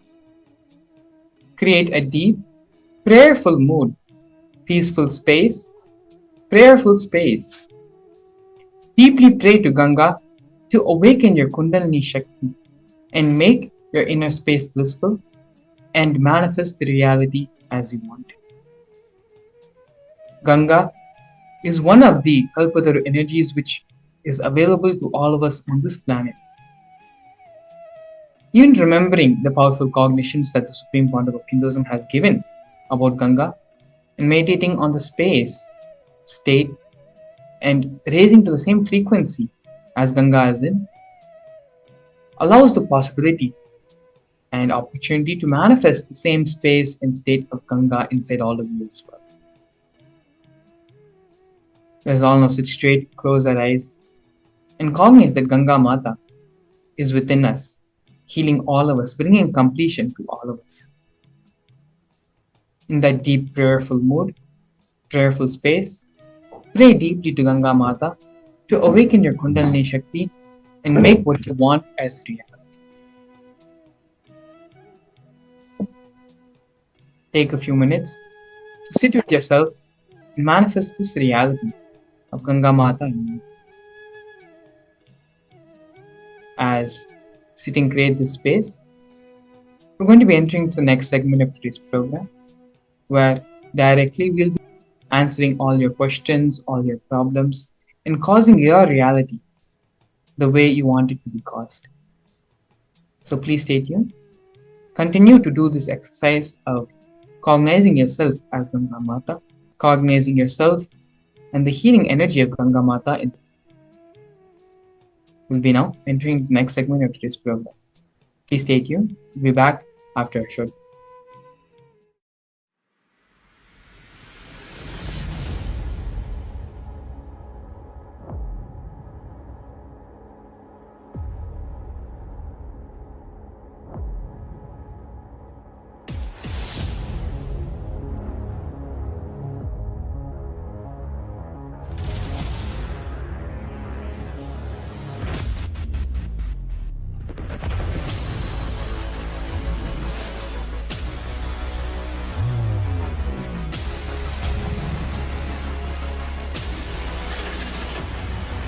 You will become Paramashivam.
Whatever I shared till now, condensing the whole thing and reviving it as experience, starting from completion, unclutching,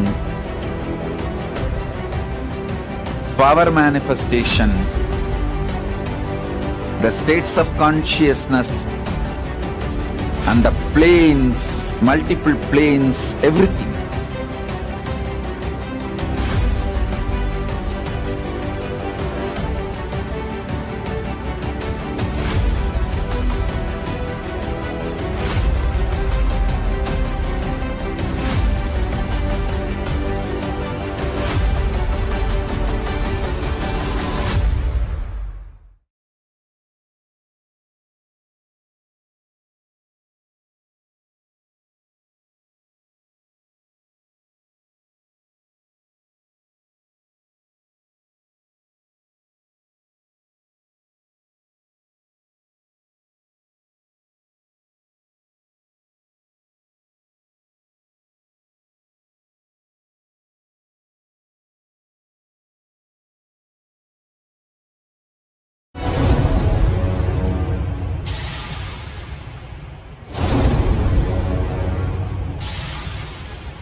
Understand, literally last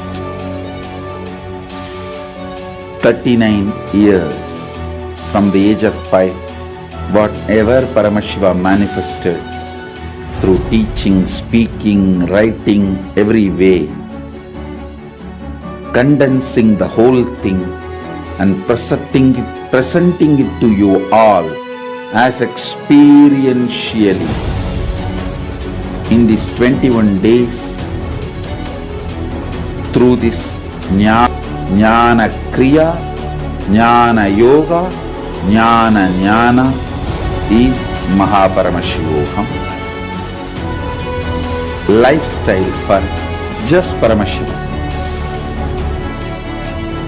rituals to be just Paramashiva. Yoga for just being Paramashiva. Jnana, just Paramashiva. This Mahaparamashivoham is like literally the ultimate journey in a most safest way.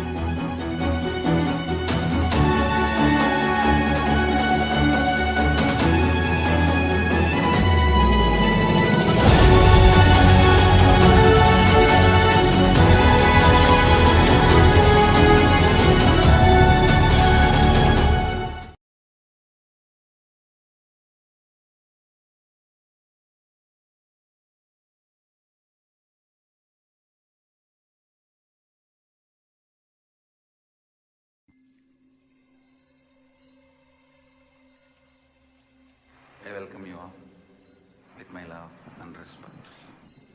Let you all open all your three eyes. Om Nithyananda Paramashivam.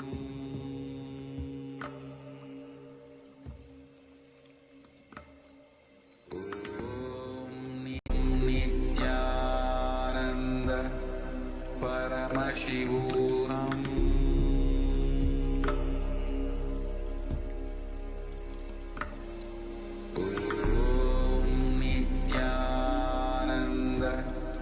Paramashivam.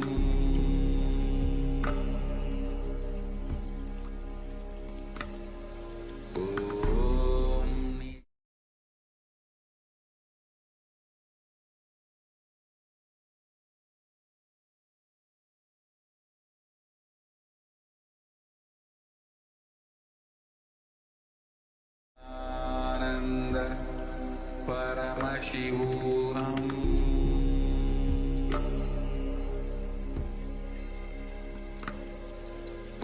Om Nithyananda Paramashivam.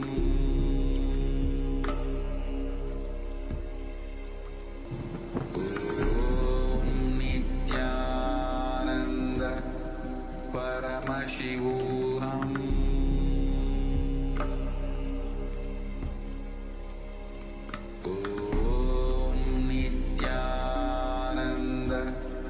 Paramashivam. Om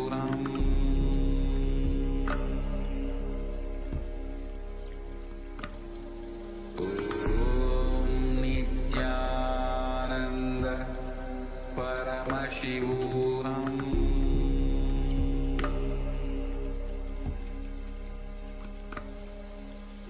Om Nithyananda Paramashivam.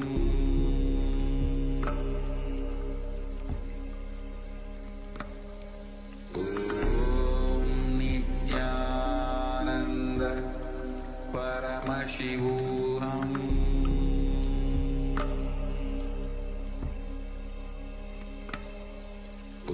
Om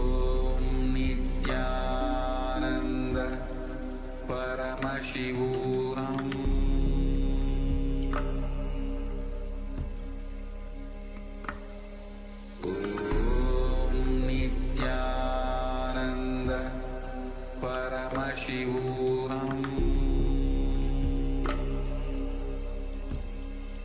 Paramashivam. Om Nithyananda Paramashivam.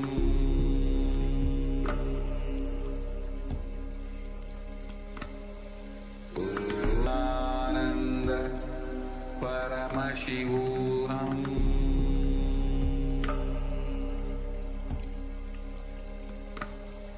Om Nithyananda Paramashivam.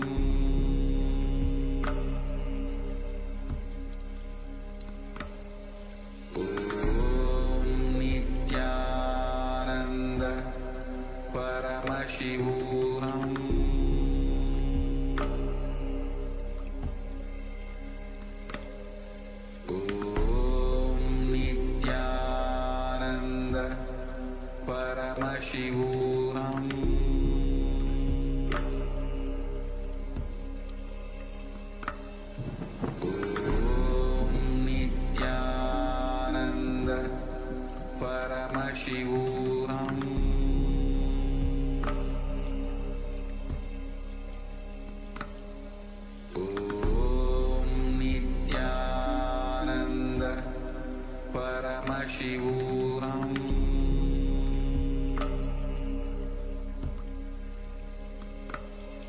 Om Nithyananda Paramashivam.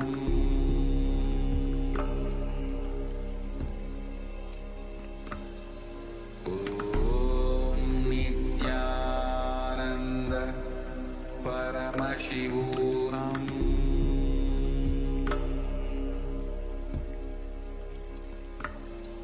Om Nithyananda Paramashivam.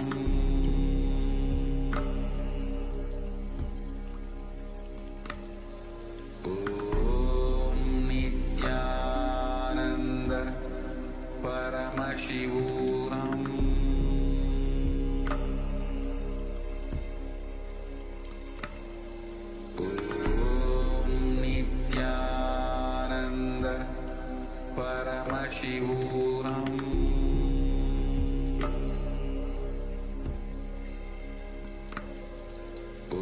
Om Nithyananda Paramashivam. Om Nithyananda Paramashivam.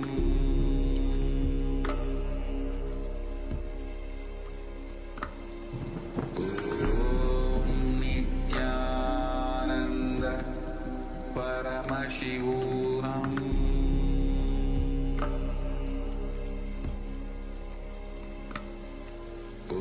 Om Nithyananda Paramashivam. Om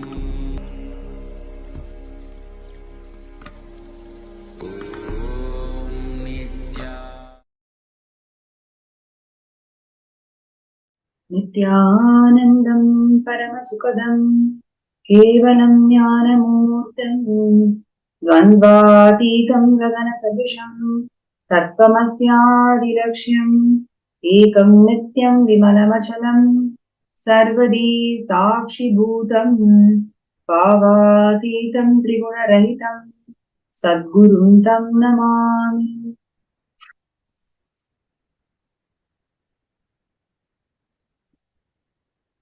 Nithyanandam, I welcome all the viewers and participants all around the world in more than 175 countries joining with us for this most divine Bhava Samadhi Darshan of Gangadhara Murthy today. And as we are getting ready to receive the Darshan of the Supreme Pontiff of Hinduism, Bhagavan Nithyananda Paramashivam Swamiji, manifesting as one of the 64 manifestations of Paramashiva, Gangadhara Murthy and Ganga Visarjana Murthy,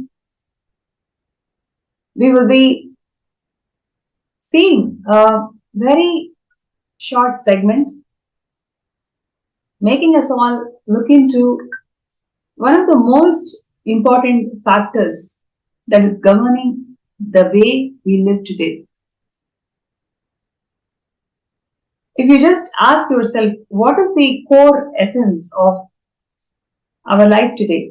What really governs the way we live today? Unanimously, I'm sure everyone can connect to this, which is education. Education defines the way we live, the way we cognize each other, and the way we define our. And in this segment, we're going to see the contributions of Kailasa, how Supreme Pontiff of Hinduism has revived and brought the educational legitimacy of Hinduism in Kailasa, and what is the current issues that the world is facing today in the field of education. The total amount of funding that goes into the field of education today is about $1.2 trillion. And today's world, to support quality education to one and all, we need about $2 trillion. So what we are spending now is about $1.2 trillion, and what we really need is $2 trillion. So there is a gap in terms of spending. Now the next question that arises is, okay, I'm going to spend, but will this spending really suffice? Or will this spending really solve the problems that the current world is facing today? The answer is no. Because though you spend, there is a huge gap in terms of learning outcomes. The pedagogy that the modern systems, education systems adopt is not really helping to reach the learning outcomes of its student. Okay, so you have a problem where you are saying that you don't have enough money, you're not spending enough money to cater education to one and all. And you also say that even if I spend, I don't think I can really empower the current generation. It's mainly because what I want to teach them is not getting achieved by the current methodology. Okay, wow. So you have a twofold problem. Is it wrong? No, you also have a third-fold problem, which is the native educational systems. In today's world, more than 20% of the world population adopts the native education lifestyle. Now, if you take the indigenous tribes, if you take the native population in each of these countries, they are devoid. They are literally they do not have this access to this native education system, which they want to, right? So it's a threefold problem here, because you do not spend, and even if you spend, you cannot provide what they want, and even if you provide what they want, this is really not what I want, because I want to adopt my native educational lifestyle, right? And now you may ask the question, okay, is it really a threefold problem? It's a fourfold problem, because it doesn't stop here. If you take every single industry that we have today, there is a gap of 75% in terms of creativity. So the current education system is actually producing human beings who lack creativity in a very big scale. Only 30% of the population, graduated population, consider themselves as somebody who's creative. Rest of the people, we really feel that you have to learn what is available in the textbooks, memorize, and vomit in the examination. So that's the standard way how we all perceive each other, and that is the way how the current education system caters the whole world. Now, the question is, why did we start this way?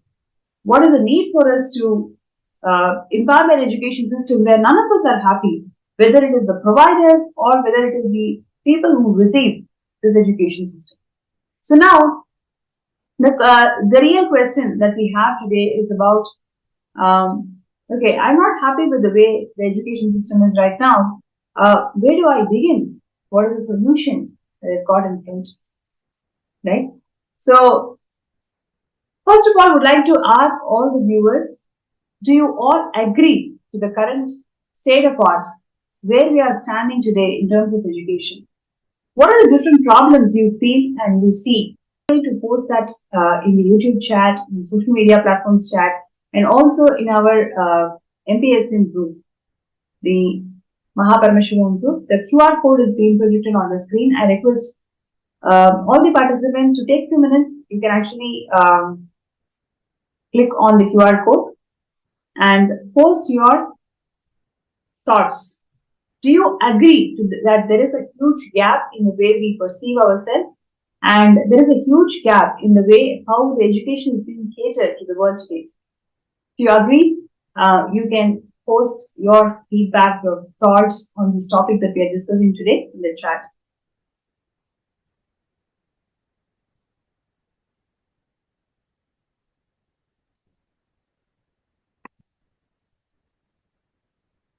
So the current problem that we are discussing is something very important, because it is a fourfold problem. Number one, you do not spend enough to ensure that education is made available to one and all, which is completely contrary to how our ancient Hindu civilizations existed, because education is free and education is available, made available to one and all.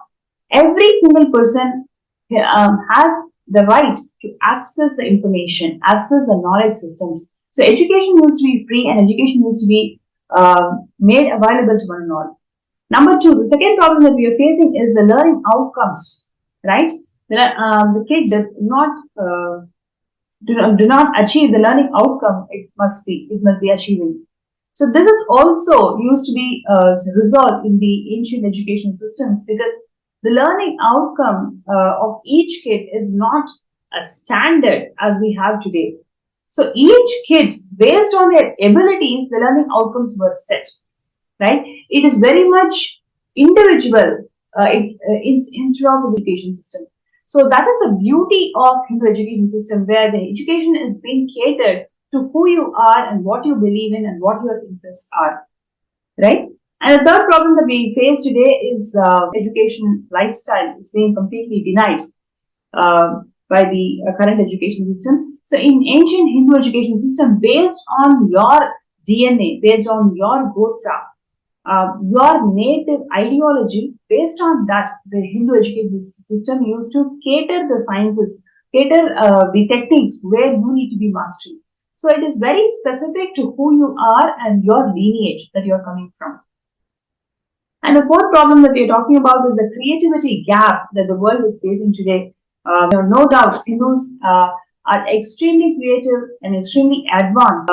Whether it is in terms of the modern R&D, the current world is seeing today is nothing compared to how advanced it used to be in the Hindu education systems. So I request everybody to post your thoughts, your feedback. If you feel that this is something you are also resonating with, you also feel that this is something the world should change the way we operate, requesting everybody to post your thoughts on it.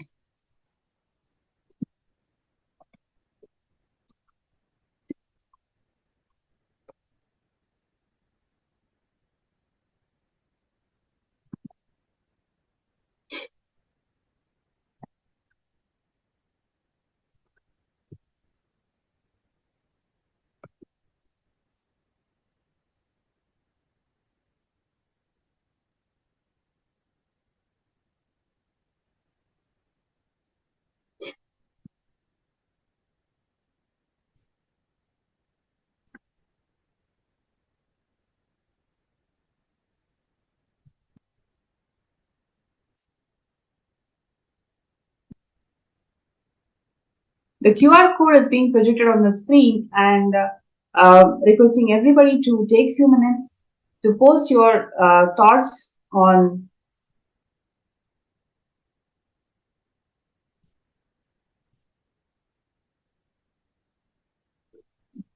the subject that we are talking today.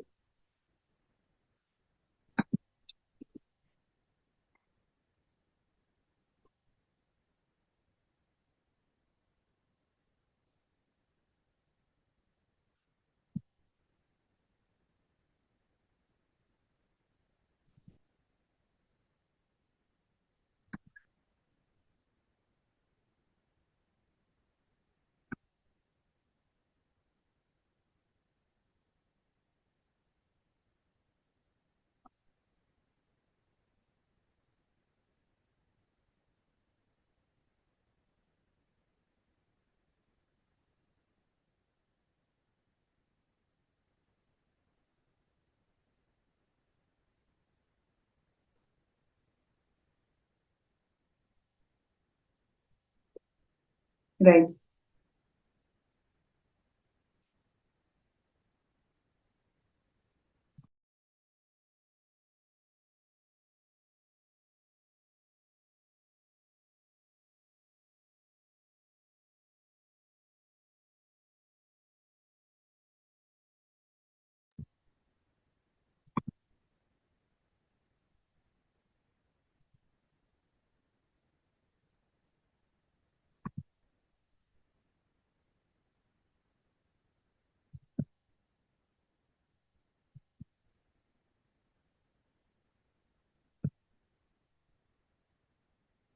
Now, we will also take a look at the glorious Hindu education system, how it was extremely advanced to what we are finding today's modern education system used to be. So if you take Hindu scholars and rishis,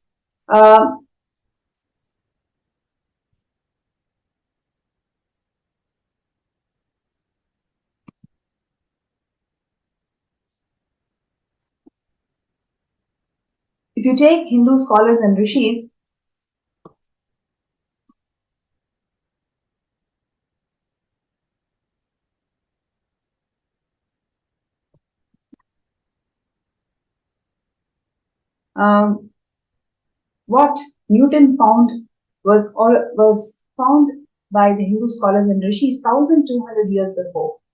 Please imagine, it is that advanced. And what the NASA is about is spending more than trillions and trillions of dollars, trillions and billions of dollars.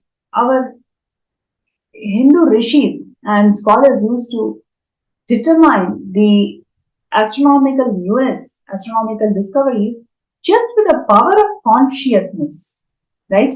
So without spending such huge amounts, we used to just expand and believe our power of consciousness from which the whole science was downloaded. So this advanced education systems that the ancient Hindu scholars received is all about downloading the information that's already available in the world. It is not by memorizing, but actually downloading the information. So downloading the knowledge repository systems happen by the power of initiation from the Guru. That is exactly what the Supreme Pontiff of Hinduism, Swamiji, is reviving today. With the power of initiation, Swamiji has revived all the ancient education systems, adopted the merits of the ancient education system in current days school curriculum, and revived this Gurukul system of education and the Hindu universities today. To take the Hindu universities, they used to be extremely advanced in terms of the R&D that they used to carry out. To take the Nalanda University, it used to host 3.7 million scholars who worked on presenting the Buddhism to the world. The same way, the scholars and the universities that were developed, it used to be extremely specific, and where the Center for Excellence used to be the focus of each of these universities. So that gives a lot of space and privilege to the students, where they can adopt what they want to learn, right? Because each of the universities that were getting formed, it's all about really forming that Center for Excellence, right? And this glorious Hindu education system that used to exist, how it got destroyed by the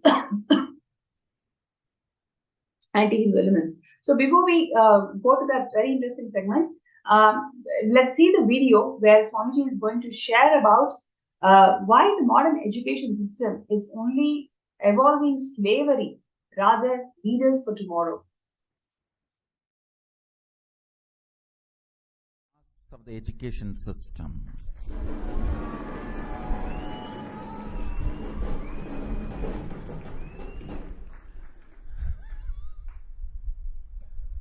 I'm seeing everyone is sitting straight, sitting up.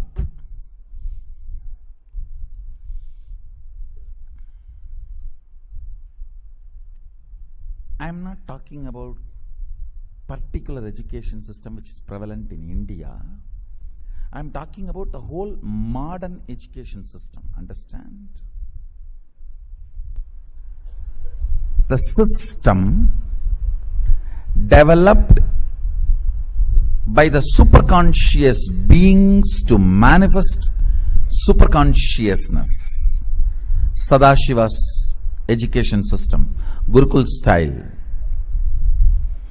System developed by human beings to enslave and trap other human beings and keep them as clerks and workers.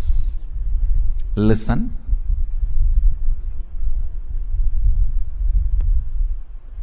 I'm going to talk about all the man-made education system which is only interested in producing clerks, making you listen.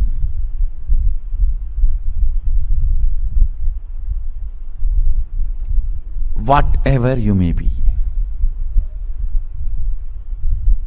a doctor, engineer, lawyer, politician, religious leader, teacher,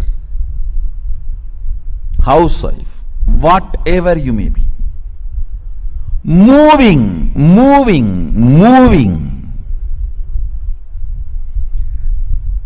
breaking all the things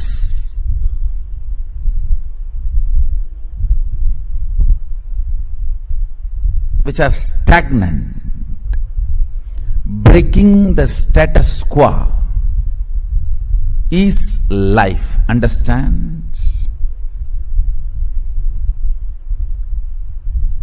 Either you break the status quo or you get frozen.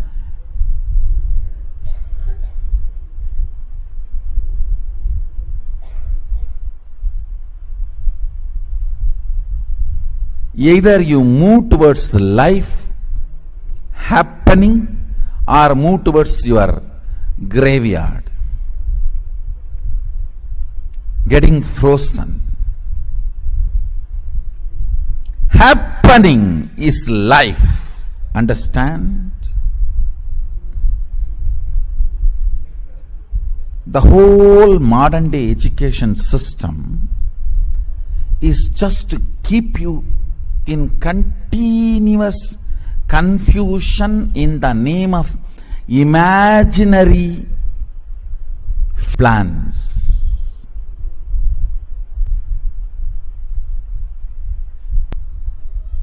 I am not against planning.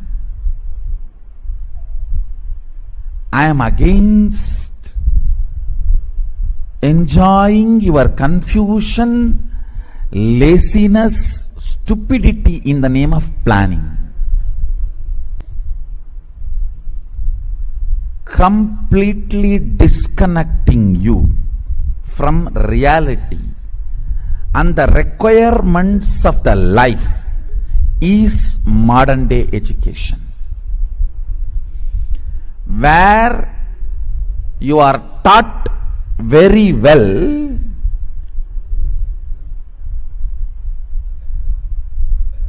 to do the psychodrama. Hey, I may not contribute, but if I am not there, I will collapse.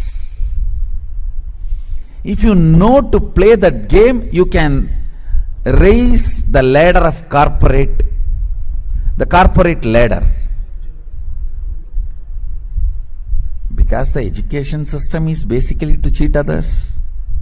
So naturally the fellows who are evolving through that system will be cheating the owners. It is like you cheat me, I cheat you. The whole thing is vengeance based.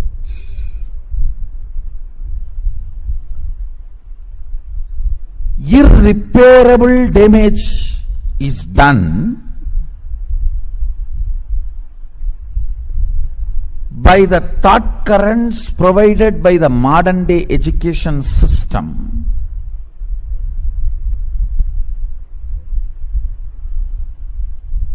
And the modern day corporate thinking world to human consciousness. Understand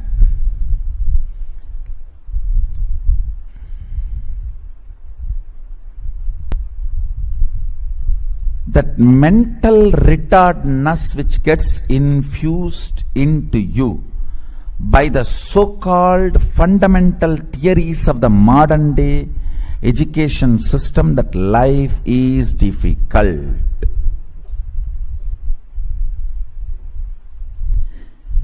In every step of the life, in every move of the life, expanding is education. Not entertaining confusion to justify your existence. Not only feeling stuck, making that as a legitimate system is modern education. The whole modern day education system is collapsing the human being into self-beating confusions. When that becomes your pattern, you are a perfect slave. You are a perfect slave. So today I will tear the remaining masks of the education system.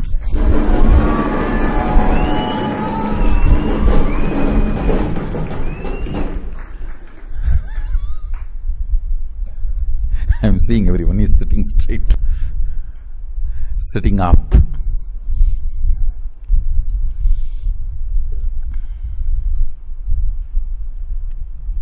I am not talking about particular education system which is prevalent in India.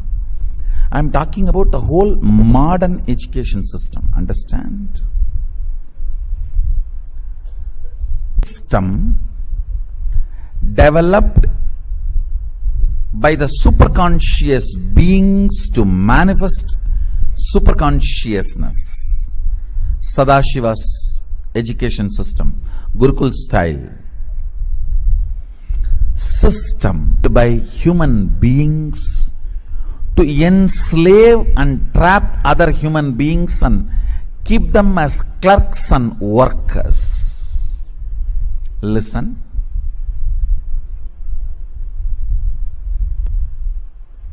I am going to talk about all the man-made education system which is only interested in producing clerks, making you dull, dead.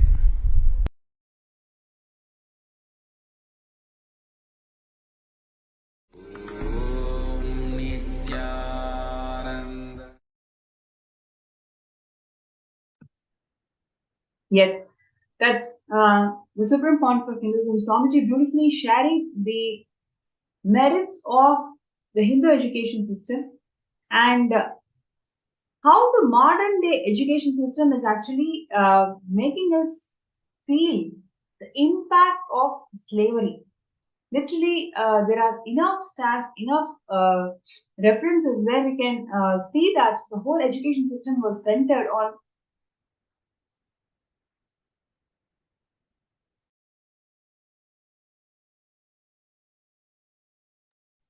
sorry for it. So there are enough facts and references which actually talks about how the modern education system was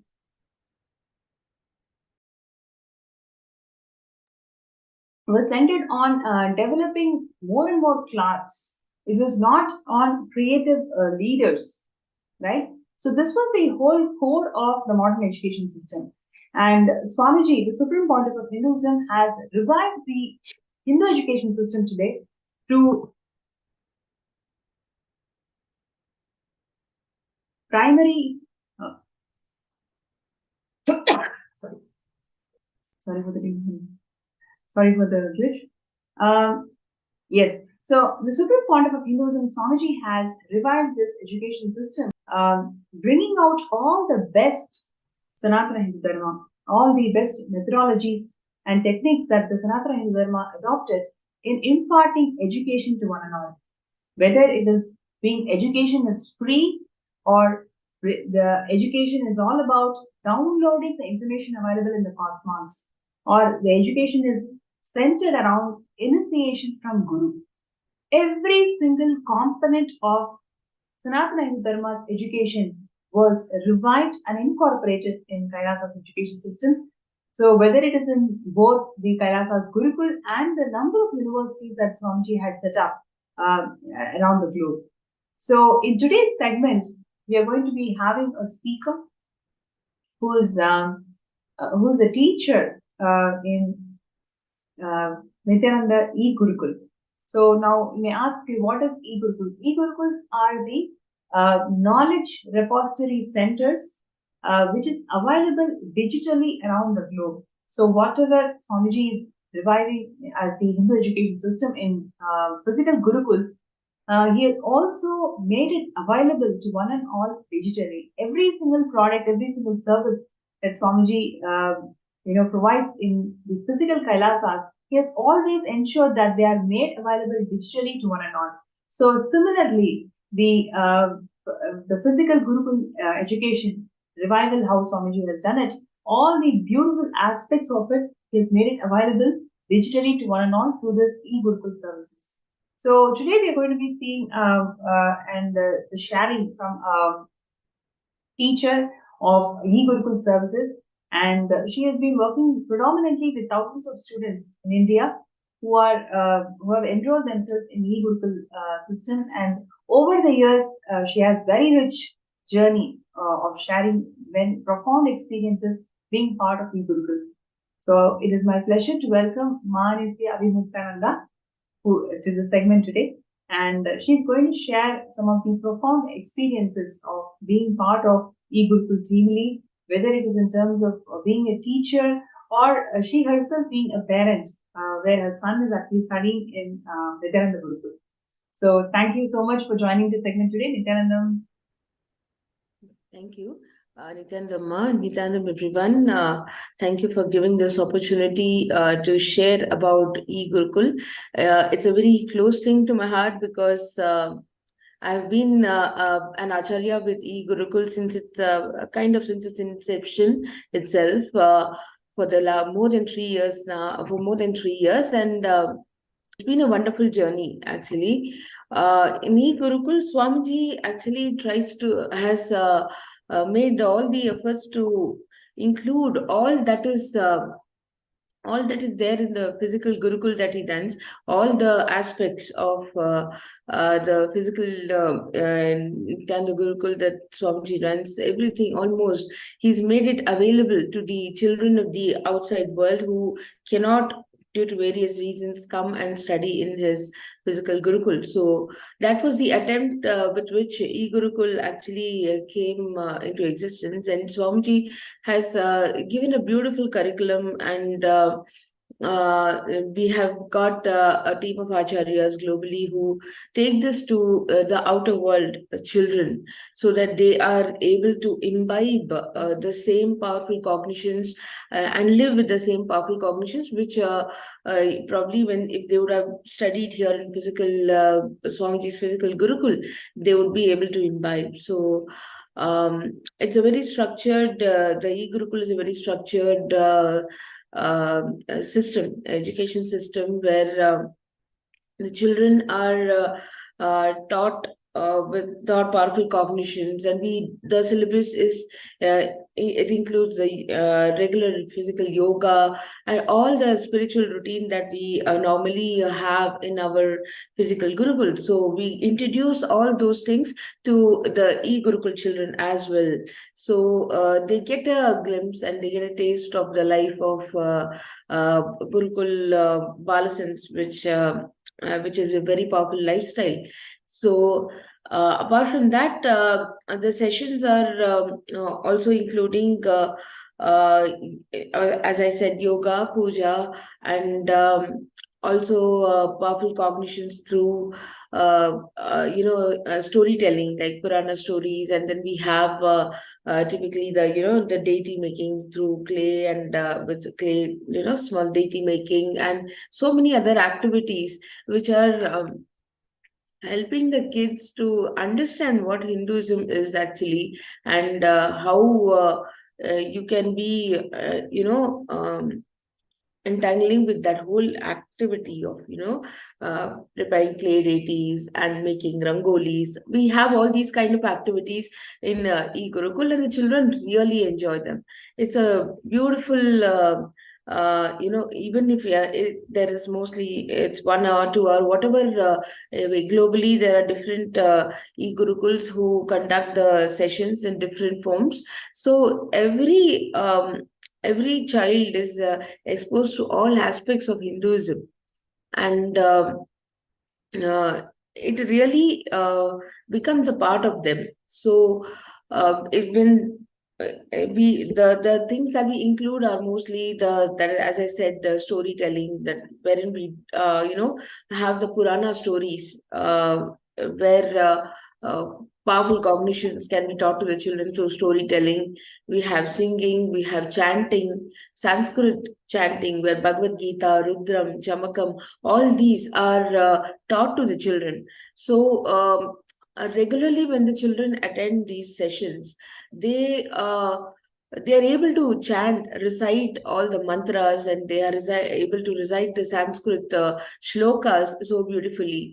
And all this definitely creates a lot of behavioral changes in them as well.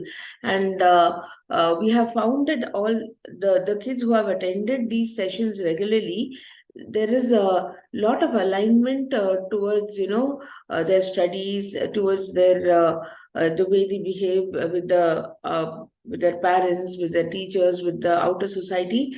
There have been a lot of changes and improvements in their behavior. This is we have got a lot of testimonials also from the parents of e-Gurukul children, where they have seen a lot of changes in the children, and they have ever been grateful to the Acharyas and to Swamiji for making them a part of e-Gurukul.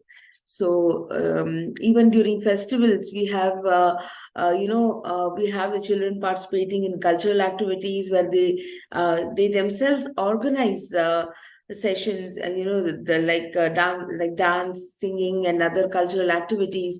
So they get trained in these things as well, just like how they would have been here in physical Gurukul, and Swamiji trains them in all dimensions. We the acharyas, we try to make an attempt to take the same thing to the children of the outer world, and make them powerful beings. So that's what I want to share, Ma. It's been a wonderful journey, and thanks for inviting me to speak about e-Gurukul. It's a really pleasure to talk about it. Thank you so much, Ma. Yeah. So thank you so much for sharing, Abhimukta. I just have a couple of personal questions, just really intrigued the way you shared about all the different aspects that Swamiji is reviving through this digitally available mediums. It's just not people or the children who adopt to learn or the Hindu education system as their mainstream education system, but also making it available to one and all. So in every way, each parent, especially the Hindus, can get benefited out of this knowledge streams. So just wanted to also talk to you about the power manifestation science, right? Especially how Swamiji has revived this method to download information that's already been available, and the Google Confidence. So these two methodologies that Swamiji has introduced in this education system, how do you see kids fare well, being initiated by Swamiji through this third eye awakening and learning through methodologies that Swamiji has shared? How do you see the kids doing well in their regular education by being part of Gurukul services that Swamiji has given to this world? Yes, Ma. Yeah, this is a very important aspect actually. In e-Gurukul, we have a regular power manifestation session happening, and oneness capsules of Swamiji. They are the most loved part which almost every child in e-Gurukul enjoys, the Oneness capsules. Oneness capsules are the Darshan videos, with Swamiji's Darshan videos, through which the kids, I was really amazed at how the children start doing the power manifestation in the session. These kids, they have not even seen Swamiji actually physically. Only by watching Oneness capsules and, playing Swamiji's short satsang videos, or mostly the Oneness capsules is what we play normally.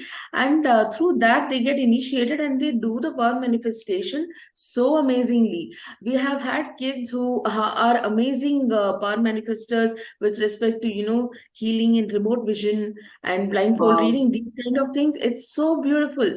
And they have really benefited the kids as well as the families, because these kids, there has been so much of uh, conscious increase in their consciousness and their awareness. The restful awareness has increased so much in them because of the power manifestation sessions. The parents are amazed at the beautiful transformation that has happened to the children. And there have been parents who have shared that they have started excelling in studies, and they have become more responsible. Kids have developed leadership qualities actually, and they have started taking initiative in various other activities and things, and like beautifully they start aligning to a powerful life. So the power manifestation science which Swamiji has introduced through e-Gurukul, it is like a boon. It has really brought about big transformation in the children outside, and it is very it's a very unique thing actually, the power manifestation science which Swamiji has introduced in the e-Gurukul, because these outer world kids who have not done any formal course of or not done any kind of 3-4 day programs or anything of that kind of thing with Swamiji. Neither they have seen Swamiji physically, but still they are amazing power manifestors. And till today, I know the kids who have been so aligned to the e-Gurukul, they have really excelled in their studies, and they have done amazingly well in life now. It's beautiful. Wow, that's so beautiful to hear. Also would like to know, okay, now they're able to do this power manifestation. Do you see that these techniques that Swamiji has given to these kids really help them in the regular life that they are living in the schools? Because today, if you see the kids in the school, some of the constant things that the parents worry is about the depression that they go through, anxiety issues, and fights amongst the kids, right? That's the common problem, how to solve. Like, so much of fighting is there amongst the kids. And most of the energy is being spent in these areas, which is not really necessary in advancing a child's mental health. So how do you see these techniques and methodologies that Swamiji has provided really help people, really help the children in advancing their mental health? Yes, ma'am. As you rightly said, see, the power manifestation science actually brings about a lot of restful awareness in the kids. So all these issues of depression and fighting and anxiety among the kids, and teenage problems and all these things, the adolescent problems which the children normally face at the age of 11, 12, all these, it's actually totally disappearing from them, and they have become more responsible, and they are able to see life in a very matured way. As I said, they develop leadership, and they are able to hold the other children also beautifully. When it's like how we as acharyas, we try to hold the children, they are holding the other children also beautifully, and passing on, radiating that space to the other children who have probably not been exposed to anything like this. And as such, the kind of fights or anxiety or depression or these things what we are talking about in today's world, it absolutely disappears from their lives. It is they live a more powerful life and a more stable, and they are mentally very stable and aware actually, and these kind of things really don't affect them. This is what has been the feedback of the parents as well, that they have handled difficult situations also beautifully, and they have taken responsibility for their for their studies, be it studies or any other activities that they do. So all this definitely brings about a positive change in their lives. So the power manifestation science and the e-Gurukul has really contributed to bring about the change in their life. Beautiful. And one other question which I would like to ask you: you're not only just a teacher, you're also a parent of Gurukul kids. So would you like to share your experiences and your gratitude to Swamiji in bringing your kid as Swamiji's kid in Gurukul? Yes, ma'am. Yeah, that is really a very thank you for giving that opportunity to show my gratitude. Actually, my son Gangadhara Maharaj has he's been here in Swamiji's physical Gurukul. He studied here, so he's Swamiji's child. Swamiji brought him up. So the kind of qualities that I have seen in him. As a child, when he was with me, he was always actually a pampered kid, having all the, all the kind of food habits, everything typically like how the outer world a pampered kid would be, with the gadgets addiction and etc. All these things. See, I used to face all these issues with him, but he was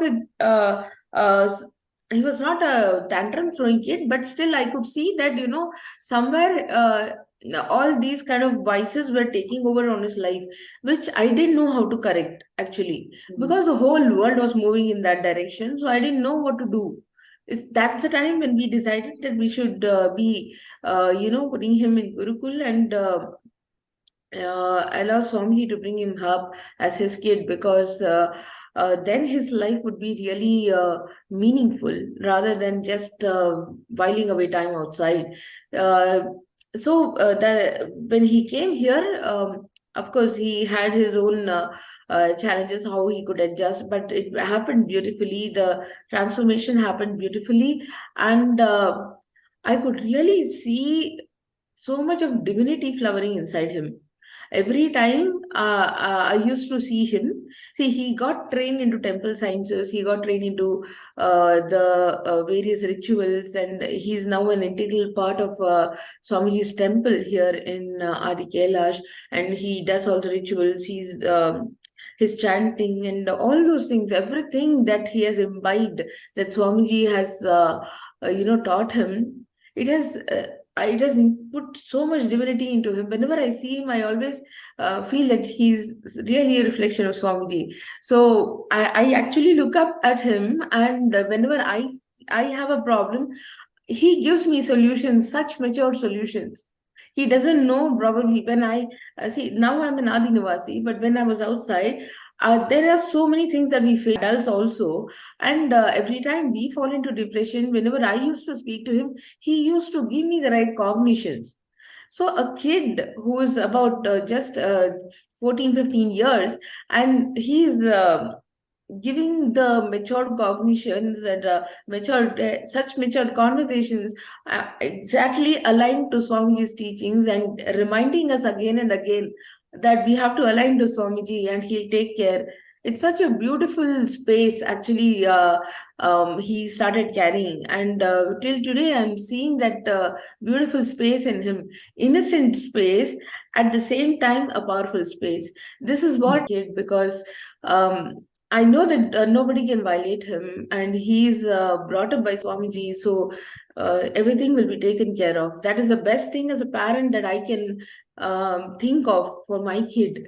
This is what I want to share, man. That is deep gratitude to Swamiji for whatever he has done for Gangadhara's life. It's absolutely his kid, and really thank you, Swamiji, for bringing him up so beautifully.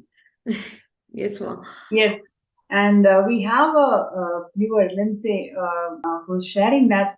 I feel that most of what is considered creative is also just vomited back from the past or media programming. I think it's much less than 1 in 4, and original thought almost non-existent. So, so we are interested in the Gurukul for our daughter, and in the old system of education. So thank you for sharing, Ma Lindsay.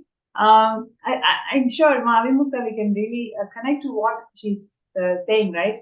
On one hand, 75% of the globe is suffering from leaders who lack creativity, and how the Hindu education system is all about inspiring and making that creative elements within of the brain getting awakened by Swamiji's initiations, and whatever we are seeing today as creativity, that is also coming from the programming that India is showing to the world.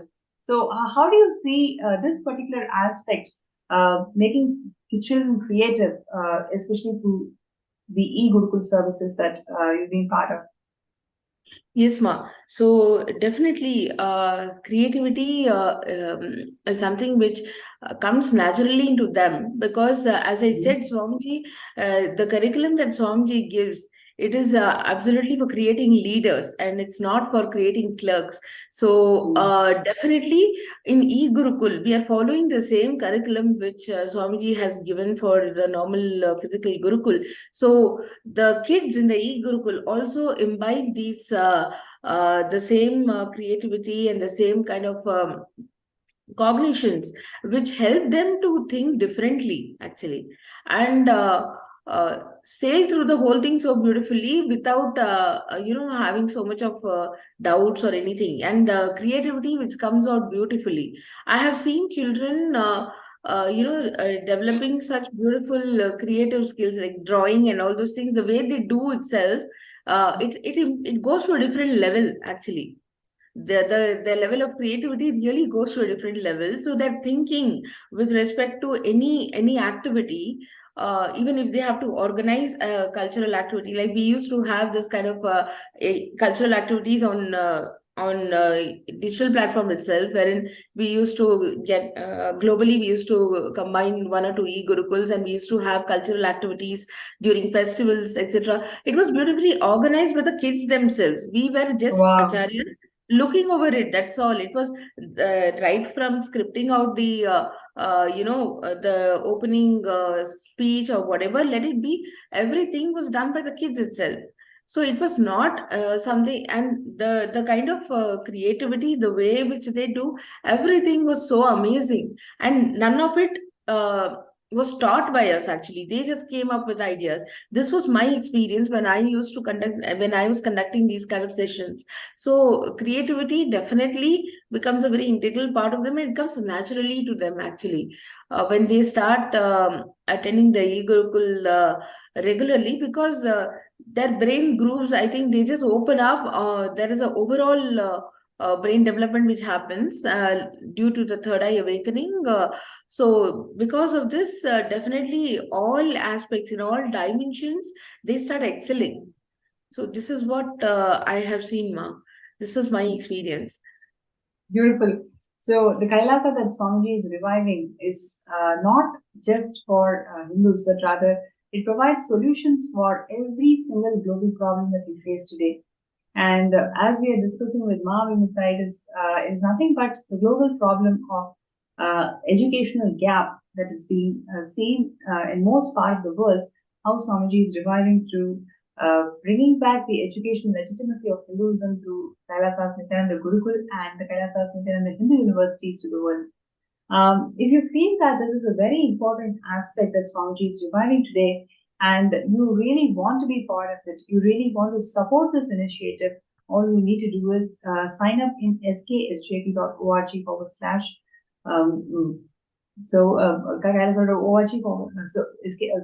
/contribute. So the link has been projected over the screen now, and I request all the viewers, all the participants to take a few minutes to sign up in the link that's been projected, because when you sign up, you show your voice. You are voicing your interest that yes, Hindu education system is the only solution to the world. So by being part of Savanya Pita, we are reviving all these components to the world. Whatever the world is facing, whether it is global climate change issues, or whether it is soil issues, whether it is education issues, whether it is gender issues, whatever may be the Kailasa's problem that we are facing, or sorry, whatever may be the world's problem that we're facing today, Kailasa has the solution for one and all. So requesting everybody to take a few minutes to sign up in the link that's being shown, which is skshap.org/contribute. And while we are, listening to all the sharings from Mahavimukta, there is a beautiful moment in 2006 when Swamiji inaugurated the Nithyananda Gurukul. We'll take a few minutes to watch that particular clip, how Swamiji revived this whole education wing of Kailasa back in 2006.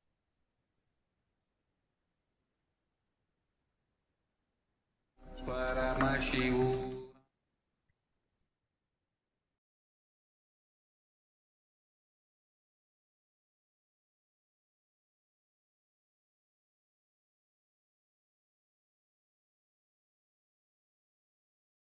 Today I will tear the of the education system.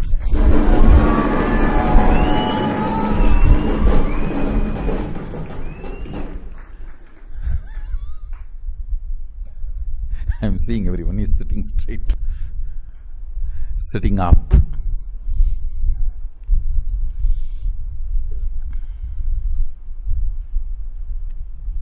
I am not talking about particular education system which is prevalent in India. I am talking about the whole modern education system. Understand? The system developed by the superconscious beings to manifest superconsciousness. Sadashiva's education system, Gurukul style. System developed by human beings to enslave and trap other human beings and keep them as clerks and workers. Listen.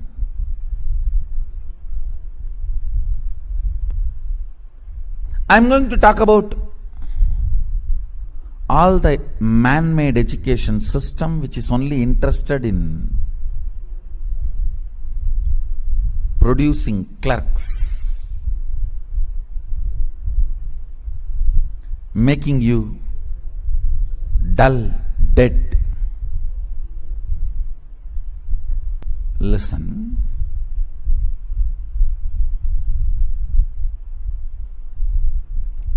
Whatever may be, a doctor, engineer, lawyer, politician, religious leader, teacher, house may be, moving, breaking all the things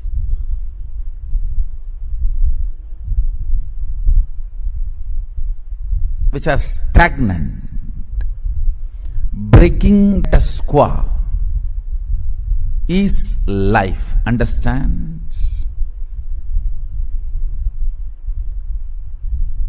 Either you break the status quo or you get frozen.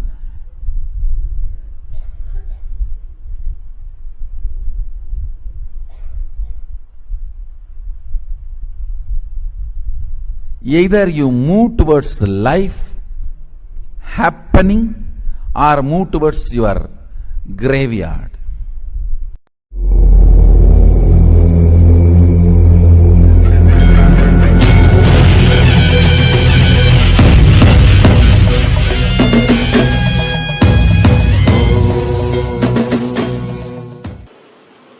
How many of you are here who are directly related to Gurukulam? Means your kids are studying, but you don't know Tamil. You don't understand Tamil. Raise your hand. Oh, principal. All right, at least. Now for your sake, I have to translate. Nothing can be done. My aim and the vision, what for I am creating, of course I already spoke to you. You see, I had a beautiful ambience when I was growing. 7 and 14, the Arunachala. It was a beautiful spiritual incubator where I was able to inner science along with outer science. I feel that was responsible for my intelligence in the outer world and in the inner world. So I am trying to reproduce that same ambience, spiritual incubator for our next generation, for our kids. I do not want kids to wake up from bed based on fear or swadhisthana. I do not want them to wake up and live with mentally retarded teachers for 8 hours per day. I wanted them to live in a loving ambience. Get up like a flower, with a deep love, and live with the people who are in love, who are meditators, who are able to balance themselves, who are meditators, who can balance themselves. So the whole purpose of this Gurukulam is to create an ambience where our kids will learn everything about the outer world, but they won't internalize the negativities of the outer world. They will retain the purity of the inner world and experience the eternal bliss. I bless you all. Let you all experience, achieve and radiate eternal bliss. Nithyananda. Thank you.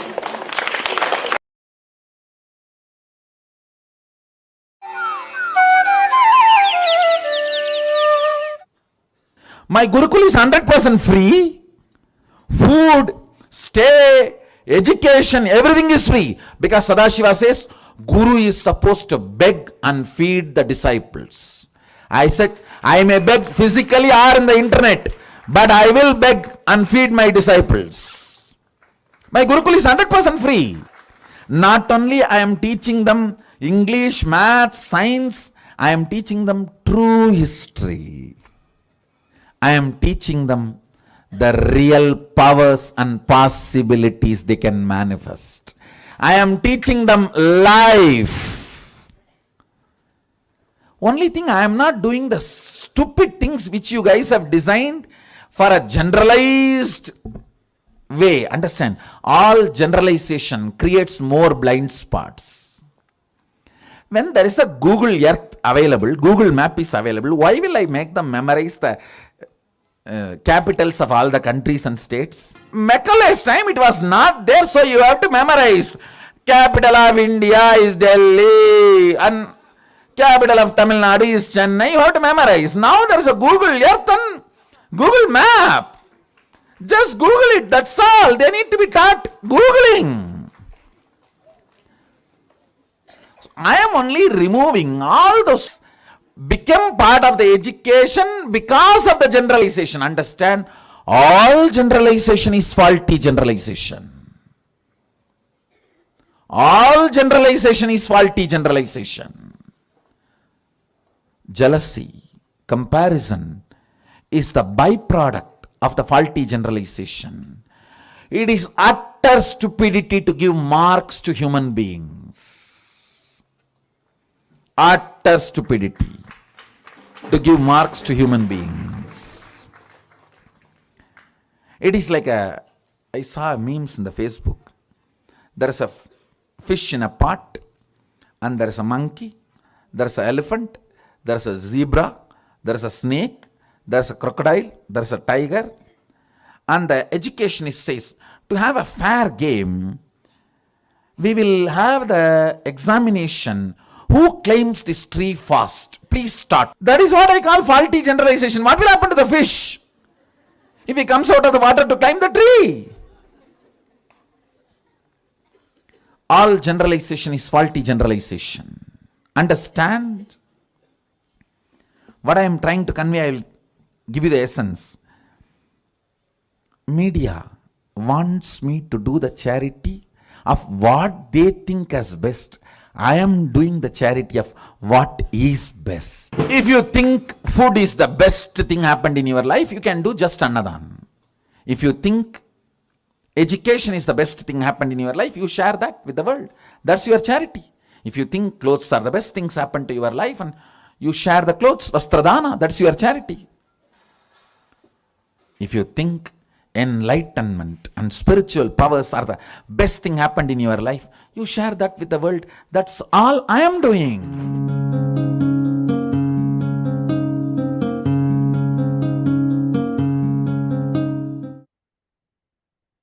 Yes, it is so powerful the way Swamiji said. If you feel that living enlightenment is the best thing that has happened in your life, that is exactly what I am doing as a charity. That is exactly what Kailasa stands for. Whether it is health, whether it is education, whether it is mental health, whether it is food, every single dimension of life, everything is focused towards living enlightenment, and that is what Swamiji is reviving today through Kailasa. So I request everybody, if you feel that Swamiji is the best thing that has happened in your life, sign up for SJP, sksjp.org/contribute. It's being projected in the screen. I request all the viewers, everybody to sign up for this best gift that we all have in our lives, which is Swamiji. And Swamiji has created this Kailasa to one and all, for all of us to revive all the various aspects of Hinduism and be part of this glory. So even if you have signed up earlier, let's take another look. Let's really feel that, okay, this is something which you want to do it now, and you want to work very positively towards this goal of becoming an SJP. Please sign up and show your intention and interest. Swamiji always says that all you need is just you designing to show your intention, and Swamiji is going to move planets for all of us. So with that note, I'm going to ask Ma Abhimukta, what are your thoughts and why you feel that everybody should be part of the Sarvanya Pita project? This whole Sarvanya Pita is all about reviving all the different pillars of Kailasa, whether it is Gurukul, whether it is Annalaya, whether it is library, all these important integral elements of Sanatana Hindu Dharma, Swamiji is reviving through Kailasa. I feel that everybody should be part of this Sarvanya Pita project. Yes, ma'am. So the Sarvagya project which Swamiji has introduced, it's allowing us as we people in the outside world, we are actually not at all aligning ourselves to a greater purpose of life. Normally, we are just earning money. I don't know for what we have our own individual goals, but when they are aligning to a higher purpose, which is actually bringing about a big transformation in the society. Cosmos definitely supports each and every action of ours. It helps us to fulfill our own personal desires, as well as helps us to contribute to that big cause as well. So Swamiji has given all of us this opportunity to be a part of Sarvagya Pita and contribute time, treasure, money, whatever we have to this particular project, wherein he has beautifully designed the whole thing to touch each and every aspect, each and every dimension, and empowering us to bring about that change in the society by reviving Hinduism, by reviving all the powerful aspects of Hinduism in each and every dimension.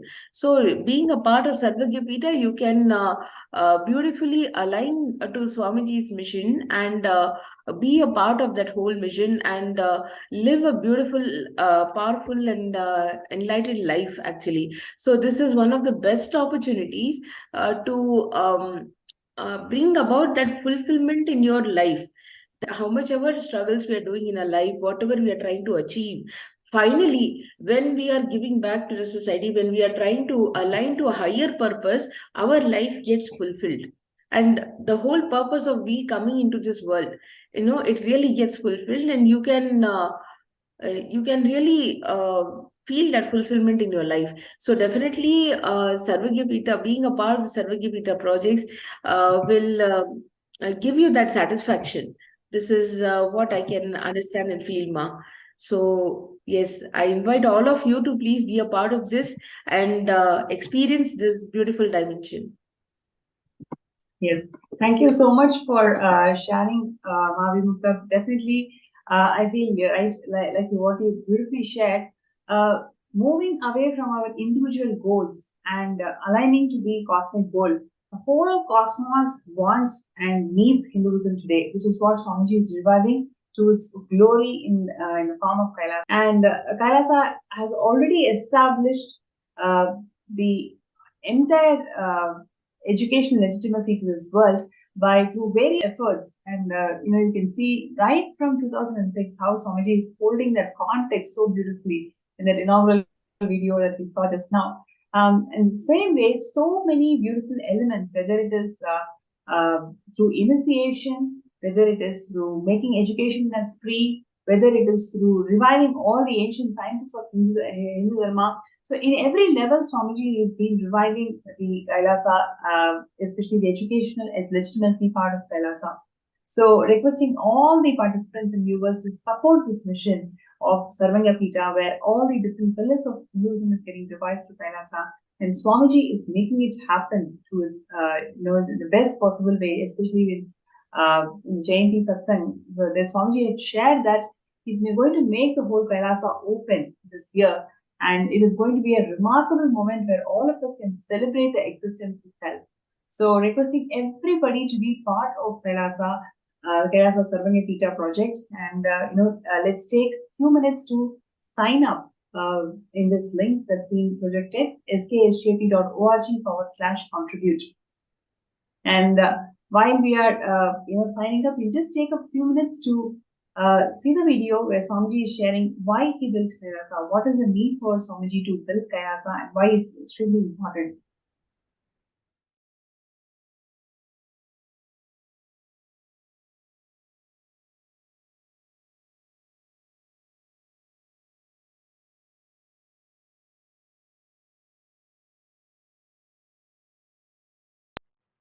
Many people asked me, Swamiji, why did you leave such a huge empire you built in India and sitting somewhere in one corner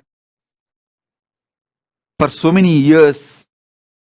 Be very clear. It's already 3 years. I left India. More than 3 years. This 3 years is worth because I've done the foundation, legal, protected, internationally protected place first. Not only I have the immunity of non-prosecutable and immunity and protection as the head of the state, sovereign land, which can't be violated, and the embassy status in multiple places, even sovereign land in more than one places. This years is worth because the first things are done first, right things are done first. We have a great future. We don't have to worry. Will there be any end like what happened, what has been done to Asaram Babu's organization? What has been done to Sant Rampal's ecosystem? What has been done to Ram Rahim's ecosystem? What has been done to this Palgar Sadhus and what has been done to Kanchimat? You don't need to worry because I have done the right things first. That's a spend little time, study how each Hindu ecosystem is persecuted. In last, listen, whether Kanchimat or Asaram Babu or Ram Rahim or Sant Rampal or Shivashankar Baba, all of them, all their organizations, with so much of hard work, they build the Hindu ecosystem like a beautiful honeycomb. But just some thief comes and robs the whole thing and takes it away. But again, you guys Hindus will work hard and build it like a honeycomb. Again, somebody else will come and steal. Be very clear. I am not interested in this game. That is why I decided very clearly, I will build the fort first. Proper stone fort. Then build the honeycomb so it will stay forever and work forever support the Hindus forever, keep the Hindu ecosystem forever alive. Be very clear. I understood this secret. I started my public life at the age of 16. Within 10 years, by 25, I understood. Without making a proper protection system, any hard work me and my sannyasis put and built, it will be like a honeycomb. When Kanchi Shankaracharya got arrested, clearly I realized the Samastana, which had immunity from all prosecution, lasted just 2 generations before, till the India adopted the secular constitution. Kanchimat, Madurayadinam, all of them had immunity from all prosecution in writing, legally valid, from the British government till the British time.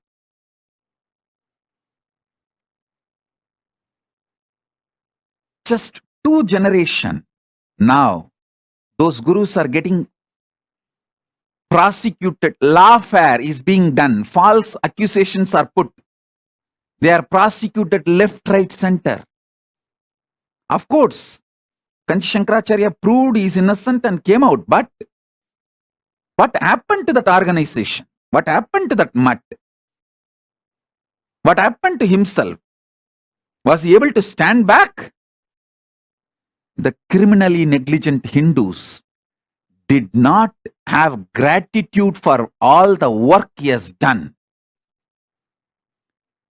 The criminally negligent Hindus are not realizing the anti-Hindus are attacking the real Hindus because he stood for the Hindus and stick his neck out, his head was cut. That's all.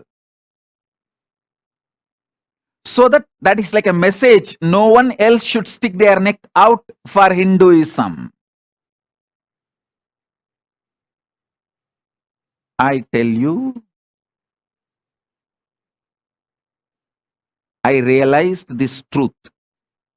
If I don't build the proper legitimate fort, legal protection, even if I work for 100 years and build the Hindu ecosystem,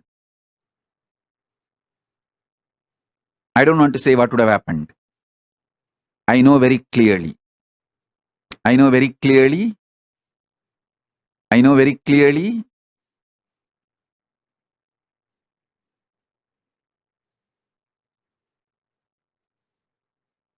I wanted to tell all my disciples, listen. The good news I have for all of you is, by the grace of Paramashiva, we already have a sovereign territory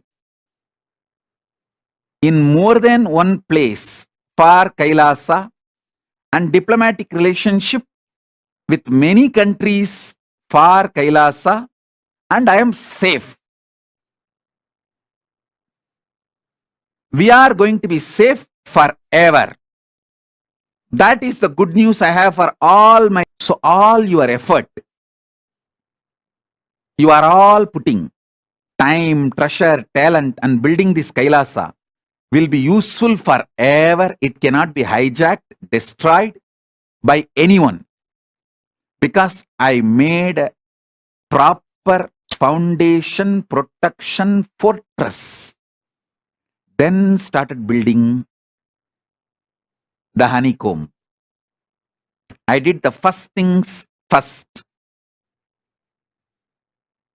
Be very clear. Be very clear. First things first.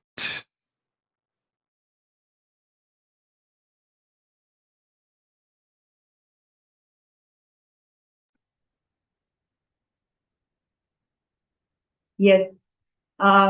That was the message from Bhagavan, sharing the glory of Kailasa, how it is very important for all the Hindus. That is what Swamiji is giving us all. Now, I'm sure there are so many viewers, so many participants out there who really want to manifest and be part of this Sarvangapita. So, for everybody who's out there who's really working towards manifesting Sarvangapita, I request you all to post your intention. You can sign up in sksjp.org/contribute. And if you'd like to have a third eye scan to see what is the real obstacle in manifesting SJP and how you want a third eye scan, you can post that also in the chat and in the group.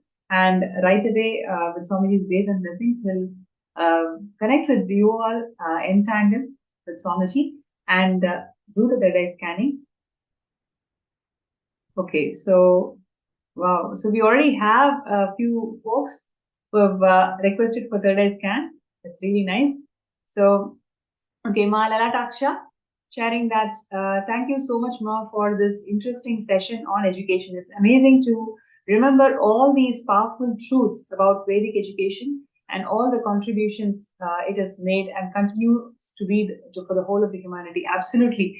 How Swamiji has revived every single piece of this education, whether it is when Swamiji spoke about generalization, for all generalizations are faulty generalizations. If you see the current Mekale education setup that we are all in, it is completely generalized, right?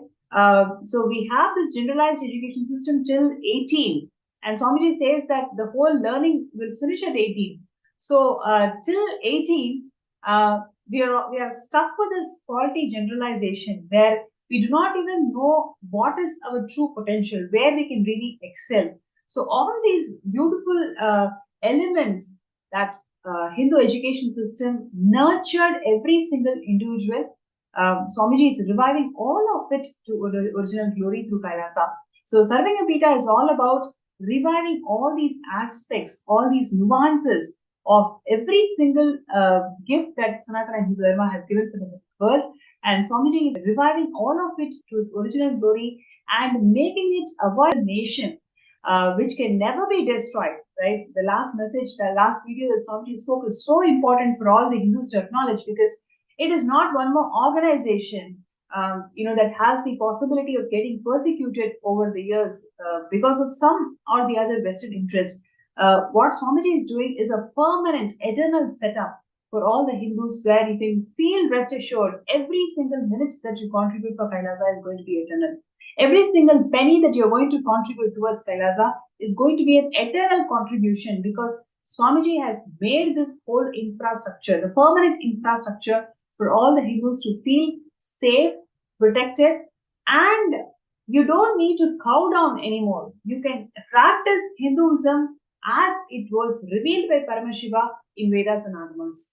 So, requesting everybody out there, just you decide today, right? Whatever you have as your wealth, as your time and treasure and talent, deciding that let it go to this eternal cause of protecting Sanatana Hindu Dharma for eternity by being part of Kailasa. So thank you so much, Ma Lalataksha, for sharing these words. And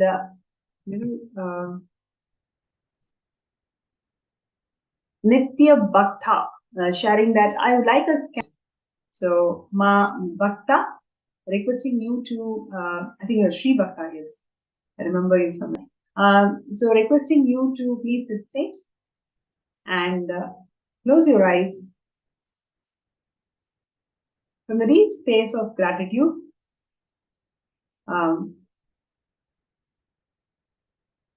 let's connect with Swamiji. I request you to chant Mahavakya 3 times. Om Nithyananda Paramashivam. Om Nithyananda Paramashivam. Om Nithyananda Paramashivam.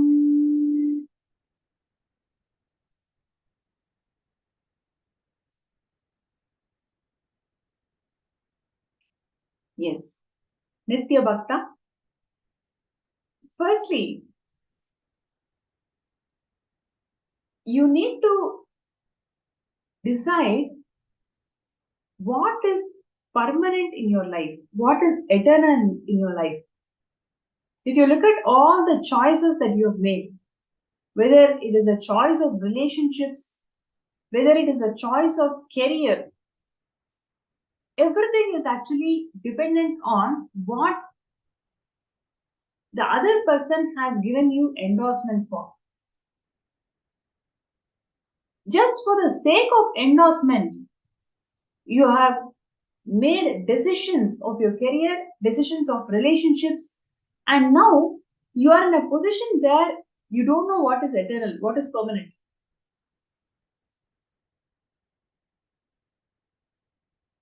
I'm going to tell you, just deciding that Kailasa and being part of Kailasa is the only permanent decision that you can make, and that is only going to be there with you for eternity. It will simply resolve all these hit and run ideas, ideologies which you have deployed in your life and which have given you a state that you start feeling that everything is impermanent. Right? Are you able to connect to this? You'll actually start feeling everything is impermanent. This insecurity is what is actually stopping you from manifesting Samadhi. Right? So the source of this insecurity is the impermanence that you're feeling in every dimension, either whether it is relationships or career. And Swami is showing you one step further. Where is this impermanence coming from? That's because of the choices that you made just for endorsement. Somebody has to endorse you for the choices that you make. Just for that endorsement, you started settling for cheaper things. So naturally, you are not going to feel permanent. If you're not going to experience that eternity in all of these dimensions, naturally you'll be put into this insecurity.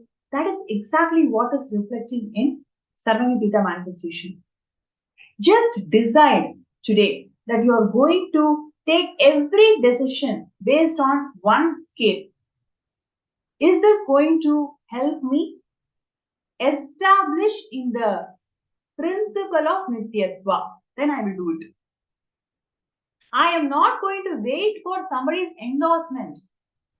I'm just going to do it because it is making me to establish in the space of Nityatva. Just by you cognizing and understanding this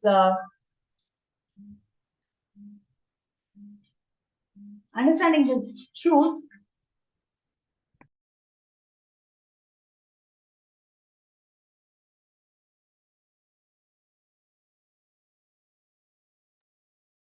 just by you understanding and cognizing this truth, you will literally start seeing a huge possibility that is actually there in front of you to manifest this JP. Just because you don't want somebody to mock at your choices. You don't want anybody to spell it out to you and then say that they don't want to endorse your ideology. Because of that, you have shrugged away from the possibility that is standing right in front of you. So I request you to take the sankalpa that you will always stand with the principle of eternity. Whatever is actually making you to feel eternal, you will take up that decision. Right? If you're able to connect and resonate with this, please post that also in the chat.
Yes. So, Nitya Bhakta, if you're able to connect to all the different things that I revealed, that Swamiji has revealed for you, please post that also in the chat so we can further elaborate, further connect and see how your reality of Sarvanya Pita can be manifested. And we'll now go to the next person.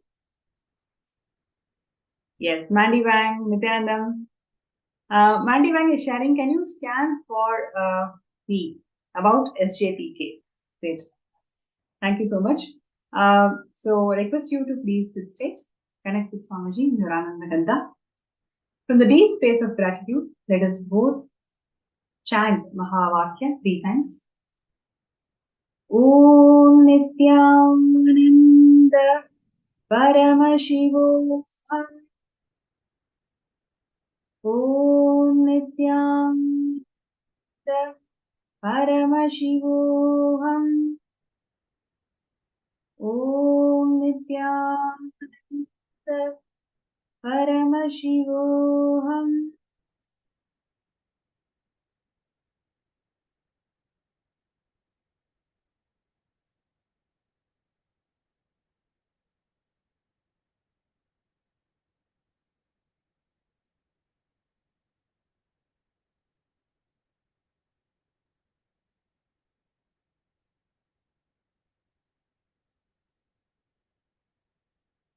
Yes.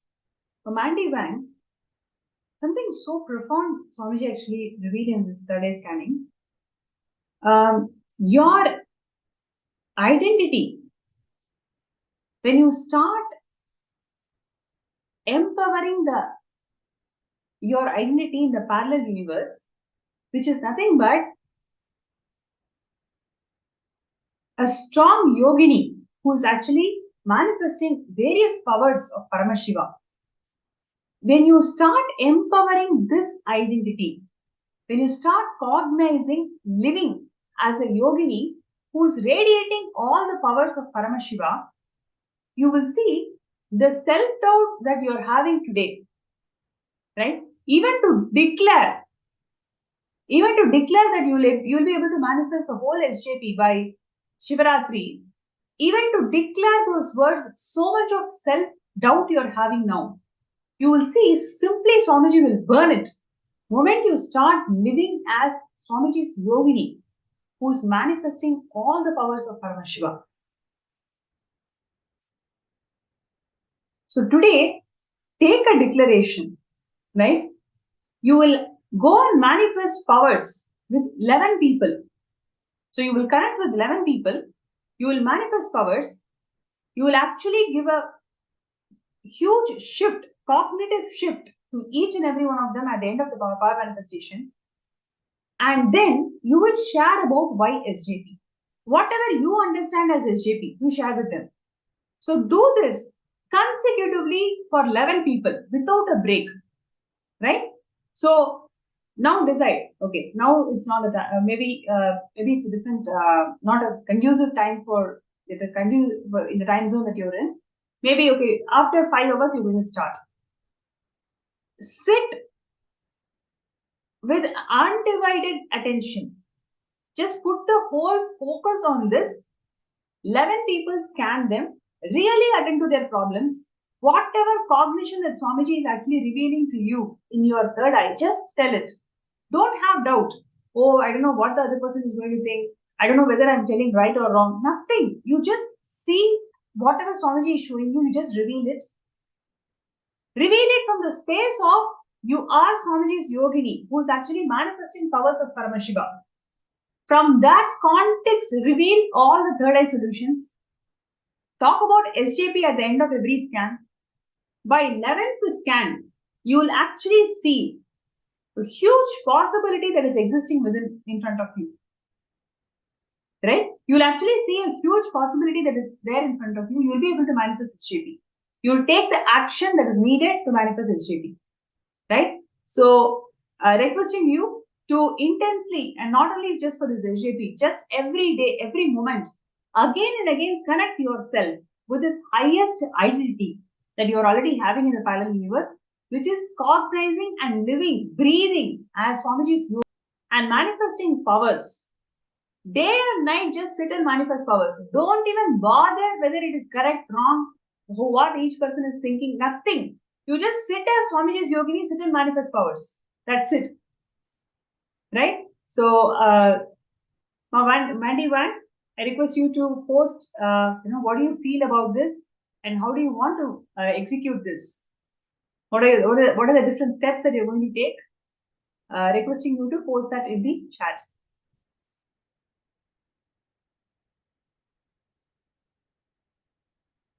So next person is Zhu Xiao Ao. I'd like to request a scan for SJP, please. I'm also suffering from hemorrhoids, and could you also scan for me for that? Okay, great. Yes, Ma, let's do it. I request you to please sit straight.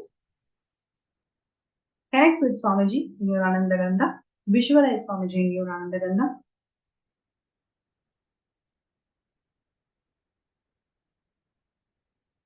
Now, let us chant the Mahavakya.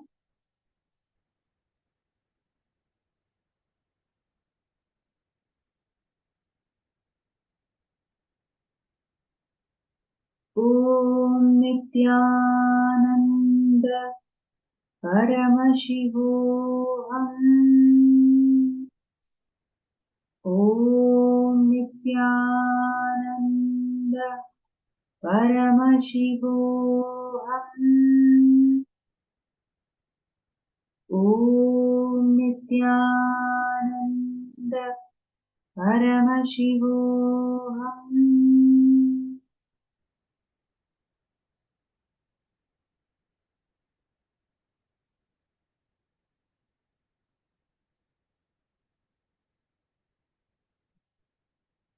Yes, Ma Su Xiao Ong.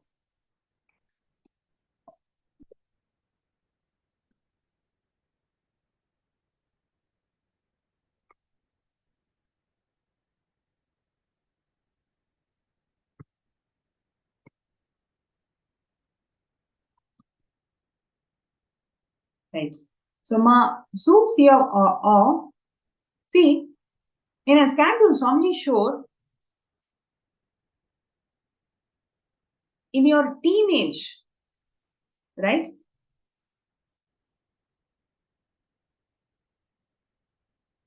All the ideas that you carried about female reproductive system,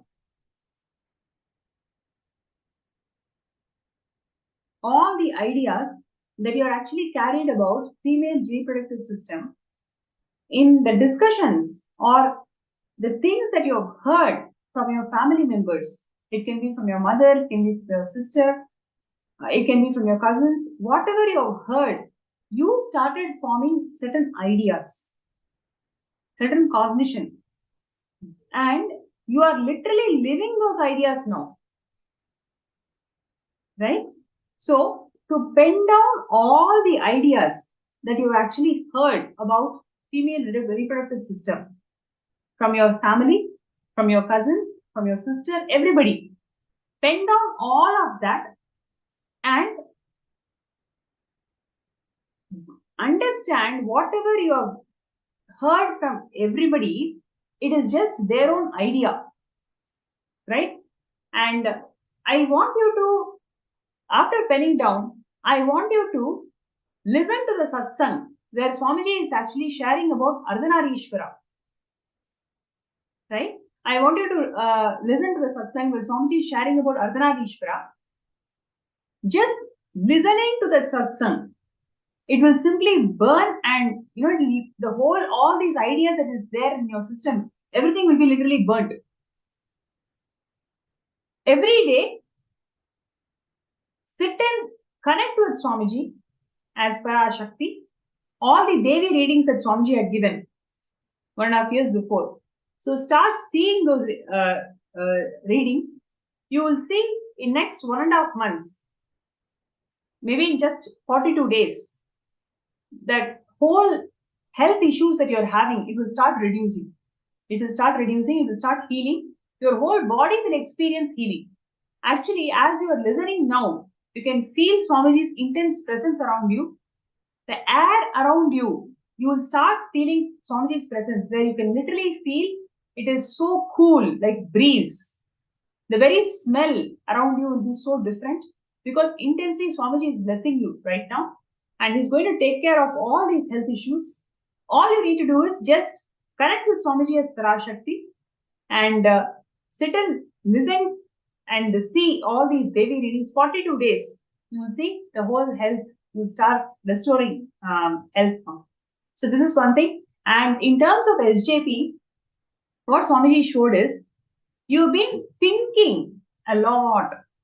You have to start acting, right? So pen down 5 actions that you're going to take today. Today itself, what are the 5 actions you're going to take towards manifesting SJP? You're not going to think whether I can do it. I don't know if the other person is going to say yes or no. I don't think I can manifest it. All these SDHT around SJP, you're going to simply drop all of that. Just decide today, you're going to act on it. It is not going to be there as a fantasy for you. Okay, SJP is not a fantasy for you. You are going to manifest SJP for Shivaratri. So take that sankalpa, just write 5 actions that you're going to take today towards manifesting SJP. And with Swamiji's grace and blessings, you'll simply be able to make it happen. We will actually see you in Shivaratri as an SJP itself, right? So, requesting you to take those 5 steps, take 5 actions. Actually, Swamiji will start revealing to you. Take a pen and paper and pen and start writing down. What are the 5 steps that you want to take towards SJP? With Swamiji's grace and blessings, you will manifest it now. Great. And so next we have Pranam Small. Can you please scan me? Thank you, Swamiji. And that's from Hiranmai. And also from Sukha Yoga, Ma Sukha Yoga, sharing that Nithyananda, please scan me. Okay, great. So first we will do for Ma Hiranmai. I request you to please connect with Swamiji in your Anandananda.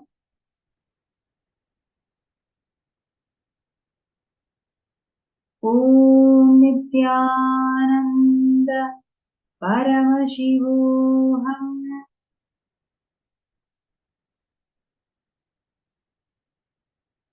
Om Nithyananda Paramashivam. Om Nithyananda Paramashivam.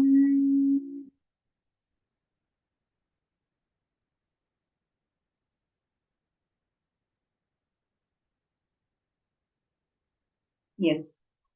Hiranmai, the abusive relationship that you are facing right now in your life is nothing but all your doubt having in your spiritual path. Right? Every single doubt, every single idea which you are still not convinced about in the spiritual path that you are in, manifesting as a violent relationship right now. And you may ask why it has to be so much of violence. It is because so violently you are cherishing these doubts in your inner space about the spiritual path that you're in. You yourself just look in and see and write down all your questions, all your doubts. Today, if you have to decide, okay, let us say, if you have to decide that Kailasa is your life, what is the striking thing that is literally standing right in front of your face, right? Where you feel that I don't think I can make it happen. Every single doubt, questions you start writing, you will see when you're writing itself, literally your inner space will be just boiling. That anger will be there. Because you know that you belong to Kailasa, but for some reason, your own doubts, your own SDHD is actually stopping you from taking that decision. Right? So that whole hatred you will start experiencing as you're writing down, and just sit in front of Swamiji's Murthy Swamiji's Atma Murthy, and intensely do unclutching next 21 minutes. Right after the scan, I request you to do unclutching 21 minutes. You will simply understand that the violent relationship that you are experiencing from your partner today is nothing but your very own reflection. Right? After unclutching, you will see all the things will start settling down, and with Swamiji's grace and blessing, you'll be able to manifest SJP. Right? So this is for Ma Hiranmayi, and next person is Ma Sukha Yoga. Yes, Nithyananda, I request you to please sit straight. Chant Mahavakya.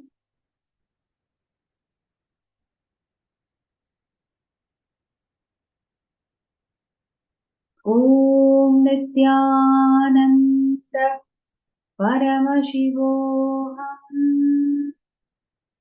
Om Nithyananda Paramashivam. Om Nithyananda Paramashivam.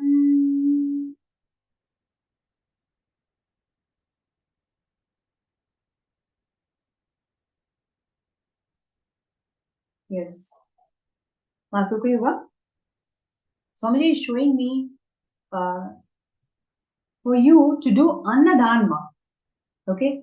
Next 42 days, intensely decide to do this Annadhan as part of the Sangha, wherever you are in, wherever you are located. Take up this Annadhan activity for the next 42 days. You will see, you will start experiencing that space of motherliness inside you. Literally, where you will start seeing that you can accommodate so many people in your inner space. Right? Just with that act, you will see it will directly reflect in the abundance that you want in your life towards SJP. So I request you to do Annadhan for next 42 days with Kailasa.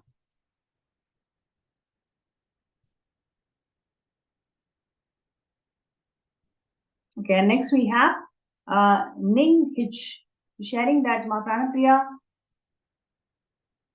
please scan me for my food pattern and all the problems I have. Thank you, Swamiji. Thank you, Ma. Great. So, Ma Ning Hitch, I request you to please sit straight and connect with Swamiji in your Angaganda.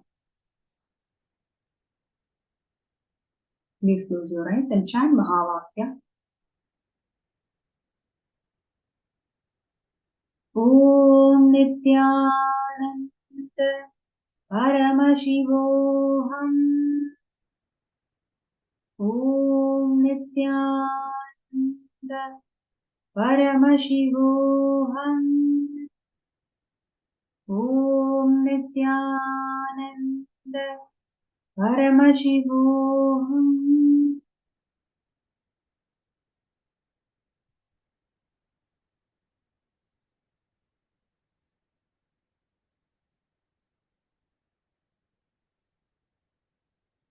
Yes.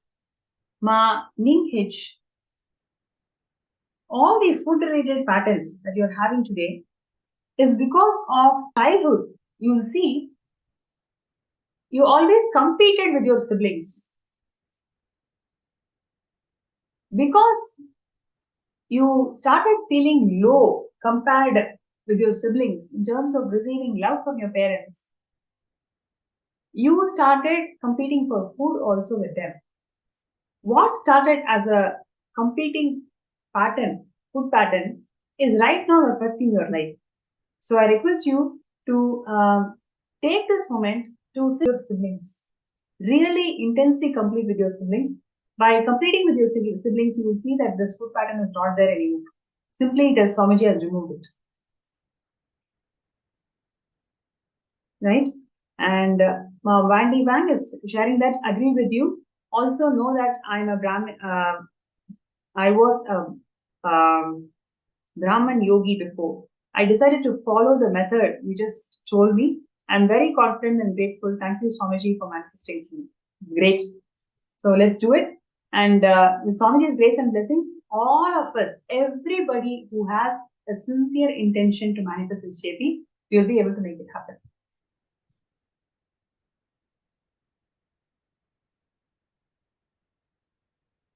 Okay, so Ma Shanbagavalli Reddy is asking, can I please have a body scan? Okay, Ma. Sure.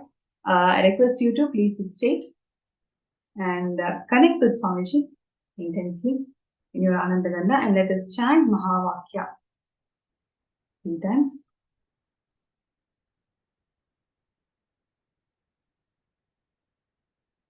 Om Nithyananda Paramashivam. Om Nithyananda Paramashivam.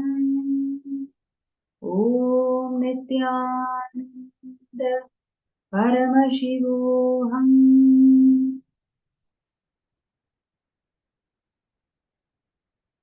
Yes, Ma Shanbagavalli.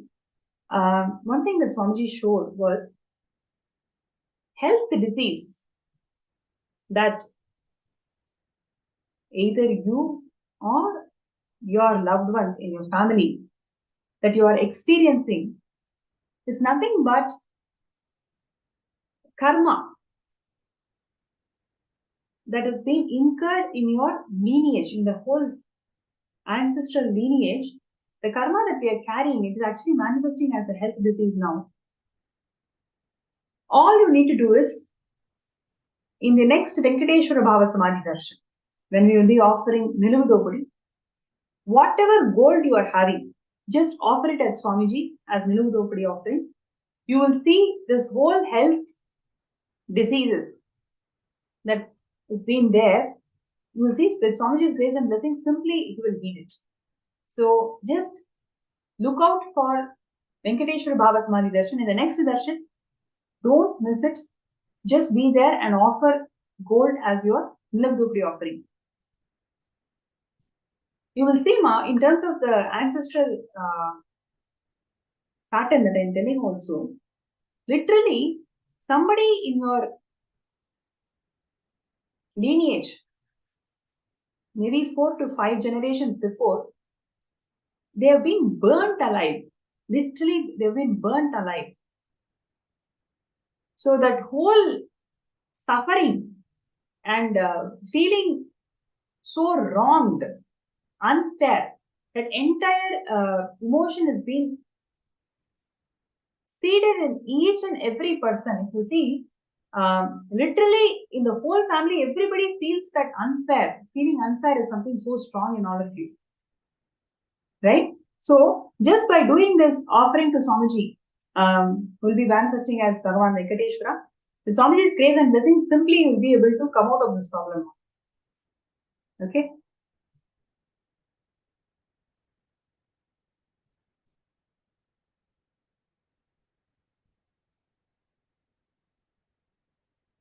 So there are many more people who are messaging, and with the interest of time, we will take these things to the next tomorrow session. Right, in tomorrow's session, first we will be scanning the people whoever has posted yesterday. I mean today.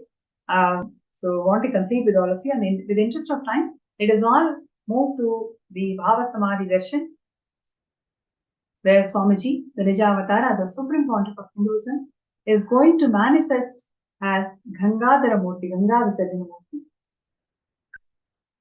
So we will be entering into the preparation now shortly, and I hope all the participants enjoy this segment where we are discussing about various contributions of Swamiji in establishing the educational legitimacy of Hinduism through Kailasa. Everybody, whoever wants to manifest SJP for Shivaratri, please post your intention, declaration. With Swamiji's grace and blessings, all of us will be able to manifest it. Okay? So with that note, let us enter into the next segment.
Paramashivam.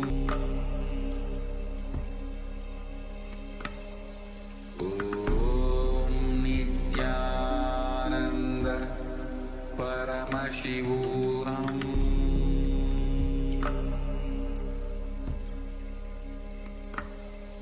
Om Nithyananda Paramashivam.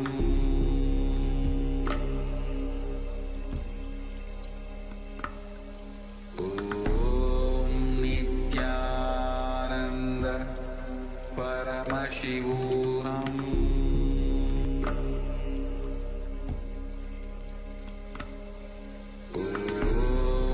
Nithyananda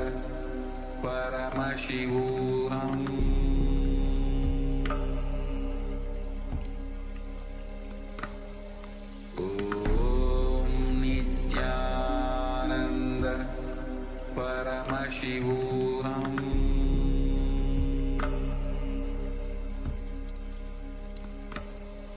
Om Nithyananda Paramashivam.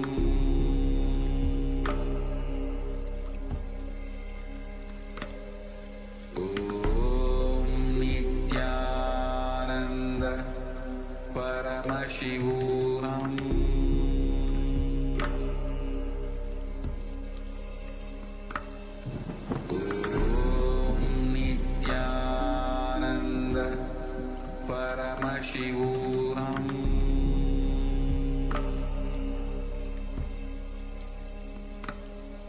Om Nithyananda Paramashivam. Om Nithyananda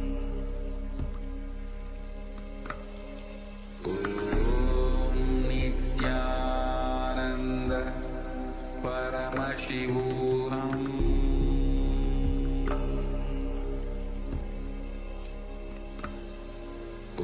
Om Nithyananda Paramashivam.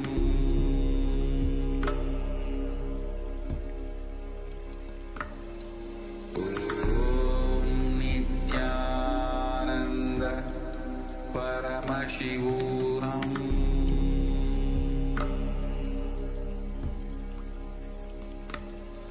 Om Nithyananda Paramashivam.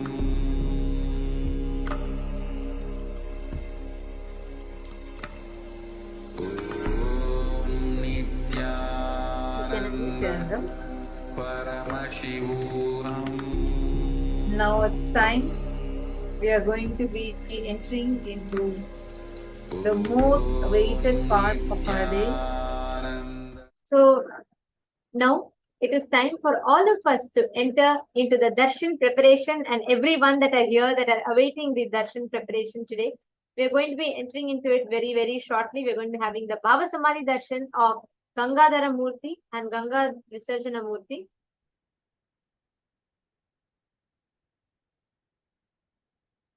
Yes, and I request all the participants that are here, all the participants that are sitting with us, we request every one of you to come back and settle down. Please come back and settle down in the camera. And we are going to be entering into the darshan preparation very shortly. So I request every one of you to please come in the camera and settle down. Gangadhara Murthy and Ganga Visarjana Murthy are the forms of Paramashiva,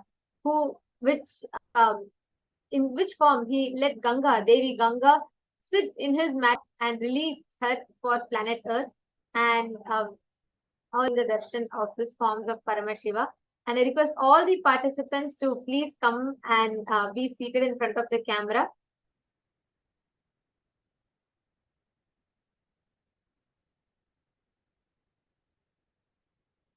Please come and settle down. Let us all get ready for this most powerful, most beautiful darshan. Just by having the darshan of Bhagavan, Gangadhara Murthy and Ganga Visarjana Murthy, all of us will be blessed with this unique quality of will persistence. Will persistence. We have been learning a lot about it. We've been doing a lot of workshop on this today in the Mahaparamashivam preparatory program. We are having, we learned about what is will arrogance versus what's will persistence, and how just this one quality called will persistence can help you achieve anything, and what are the techniques to achieve will persistence. We learned about this today, and now we are going to be receiving the initiation for this. We are going to be blessed by the auspicious darshan of Bhagavan Gangadhara Murthy and Ganga Visarjana Murthy. And during the Bhava Samadhi darshan of this form of Paramashiva, I request all the participants to offer all your prayers to this form of Paramashiva wherever you are stuck, whichever aspects of life, and you really feel like you need the strength, you feel like giving up in some aspects. Just pray to Gangadhara Murthy, Ganga Visarjana Murthy, Ganga, the embodiment of will persistence. Paramashiva is going to bless all of us to manifest that powerful inner space, having the powerful will persistence in our inner space. So any of you here that are sitting with us, all the participants in this darshan, just connect to this form of Paramashiva, of Swamiji, where anywhere in life you're stuck and you want to manifest something, you really want to you want to move forward, but you do not know the paths for it. Just connect to this dimension of Paramashiva and you will see how you will manifest a very deep, strong will persistence to achieve it in your life. Now, let us all get ready to receive the Bhava Samadhi Darshan. I request everybody to take a few minutes. Please get your Panchopachara Puja kit and please settle down. And during the Bhava Samadhi Darshan, when you have the darshan, literally wherever each of you are, there are many of you sitting here from France, from US, from different parts of the globe. And when you are receiving the Bhava Samadhi Darshan, whether you're sitting here in the Nayana Diksha or you're sitting and watching us through Facebook and YouTube at this point in time, understand just by having the darshan, the mirroring neurons, the science of Shakti Pada that happens, the exact same neuron activity that happens in Swamiji's our brain also. Especially if you're sitting in Nayana Diksha, it's even more special. All the participants that are sitting here on the two-way video conferencing with us, it is even more special because it is not just you are seeing Swamiji. Swamiji is also seeing you. His eyes also falls on you. And that is the very powerful Nayana Diksha that happens. So all the participants that are there, all of you that are sitting with us here, I request everyone to please get ready to receive the darshan and sit in front of the camera.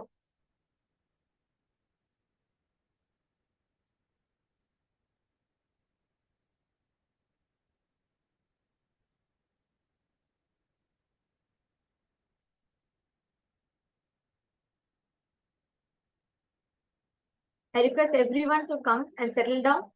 I'm seeing still many of you are having your cameras off. Please take a few minutes.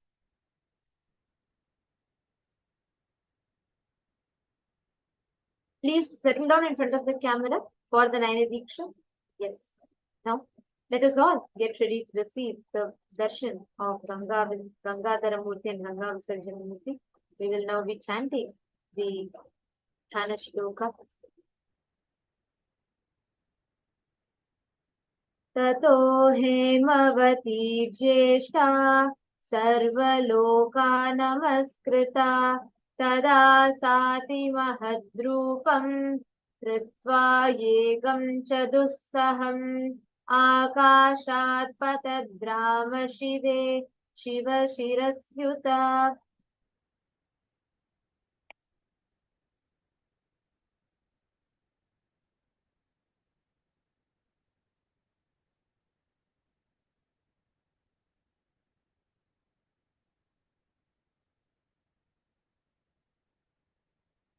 अचिन्त्यच्च सा देवी गंगा परमदुर्धरा विशाम्यहं हि पातालं स्रोतसागुह्य शङ्करं तस्यावलेपनं ज्ञात्वा वृद्धस्तु भगवान् हरः.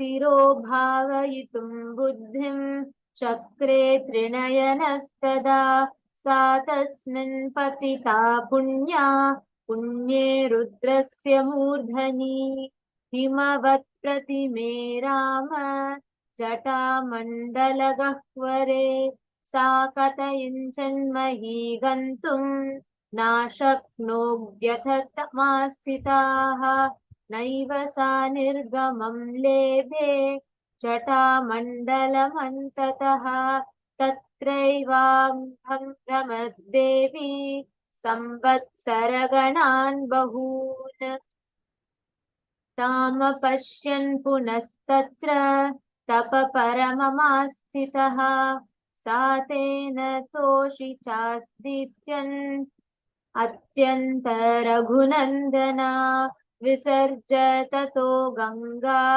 हरो बिन्दुसरप्रति तस्यां विसृजमानायां सप्तस्तोत्रं जङ्जिरे ह्लादिनी पावनी चैव नलिनी च तथैव च तिस्रः प्राचीं दिशं जग्मुः गङ्गा शिवजला शुभाः सुचक्षुश्चैव सीता च सिन्धुश्चैव महानदी तिस्रस्त्वेतादिशं जग्मुः प्रतीचिं तु शुभोदकाः सप्तमी चान्भगवतस्था भगीरथं तदा भगीरथोऽपि राजर्षि दिव्यं स्यदनमास्थिताः प्रायादग्रे महातेजा गङ्गान्तं चाप्यनुज्रवत् गङ्गानाचङ्कर शिरस्ततो धरिणीमागताः व्यसर्पत जलं तत्र तीव्रशब्दपुरस्कृतम्. This Dhyana Shloka very beautifully describes the happening of Ganga. Afterwards, she, who is reverenced by all the worlds, who is the elder daughter of Himavanta, that Ganga, assuming an unendurable form and insupportable rapidity, they say, then plunged from the sky onto the auspicious head of Paramashiva. She, who is an extremely unendurable river, that goddess Ganga, even speculated, saying to herself, "Let me enter netherworld indeed, whisking Shiva with my streams." Discerning her egotism, Bhagavan Paramashiva is ferocious, and he, on his part, the Paramashiva, with 3 eyes, thought to pent her up in the tufts of his matted hair. And, O Rama, she then, holy Ganga river, swooped down into the cavernous curls of the matted hair, the tufts on the holy head of Paramashiva, and she became a detainee in them. Though she strove hard in one way or another to reach earth, that Ganga is rendered incapable, as she could not gain access for an outlet from any edge of the coils of the matted tufts of Paramashiva. Hence, she is held there in durance vile. Goddess Ganga, Devi Ganga, whirled round and round in the coils of the tufts alone for many number of years. When Ganga's liberation, moksha, from those coils is intangible, Bhagirath again firmed up in a marvelous penance in the matter of her descent to planet Earth. O Rama, the legatee of Raghu, with that aces of Bhagirath, Paramashiva is very much delighted, and thereupon he has also released Ganga, aiming at the Bindu lake in Himalayas. While Paramashiva released Ganga into the Bindu lake, 7 streams have emerged out of it, and thus 3 auspicious Gangas with holy water have cruised eastwards, which are known as Hladini, Pavani, and Nalini. Also, thus, Suchakshu, Sita, and excellent river Sindhu are the other 3 rivers which stream to the westward direction of these sacred waters. Of them, the 7th Ganga flowed towards the path of Bhagiratha chariot, and the great, resplendent, and kingly sage Bhagiratha, sitting in the divine chariot, moved ahead, even Ganga followed him. Thus, Ganga came from heavens onto Shankara's head, and from there onto planet Earth, and there on Earth her waters advanced with a tumultuous sound advancing there. Dhyana Shloka describes the descent of Ganga, Devi Ganga on planet Earth. Now, let us all get ready to receive the Bhava Samadhi Darshan of this form of Paramashiva, Gangadhara Murthy and Ganga Visanjana Murthy. Please sit still with your head, neck, and spine in a straight. Om Nithyananda Paramashivam. Om Nithyananda Paramashivam. Om Nithyananda Paramashivam.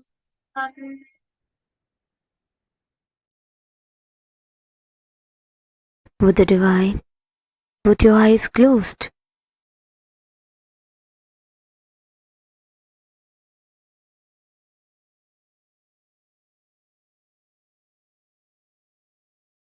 Connecting with the divine, with your eyes closed.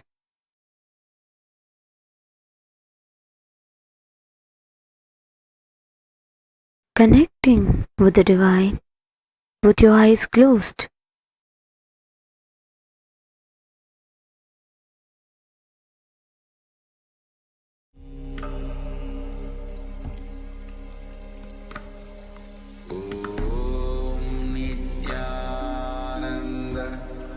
Paramashivam.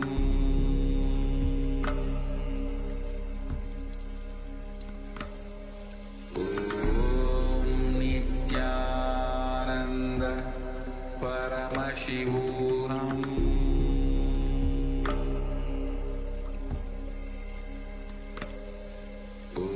Om Nithyananda Paramashivam.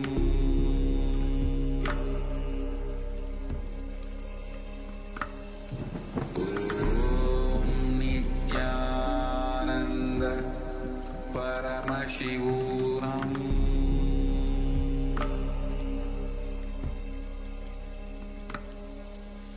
Om Nithyananda Paramashivam.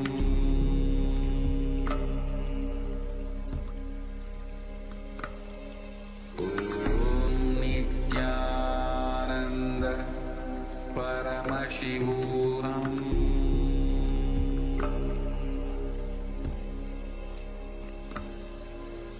Om Nithyananda Paramashivam.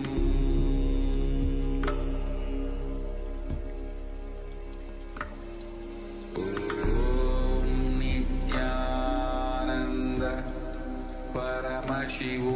Paramashivam. Om Nithyananda Paramashivam.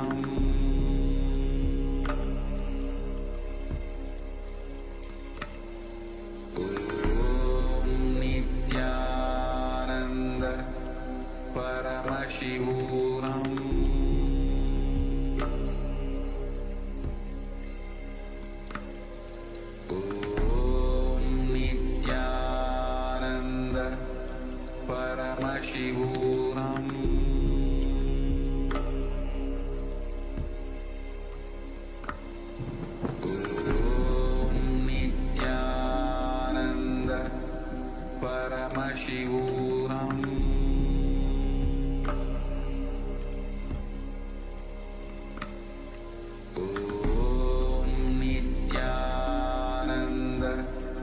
Paramashivam.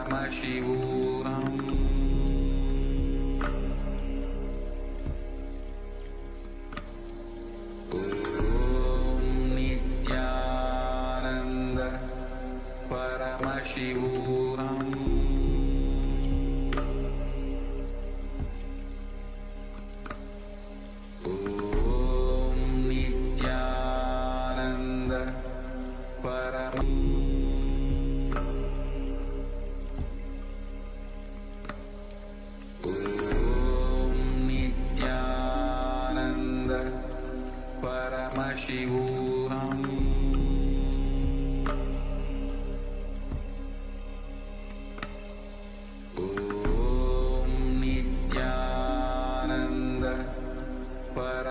Paramashivam.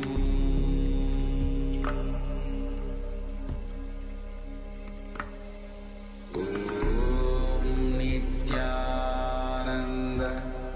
Paramashivam.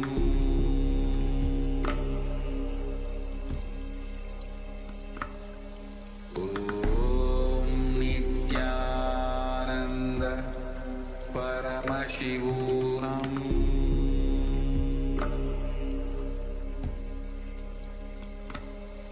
Om Nithyananda Paramashivam.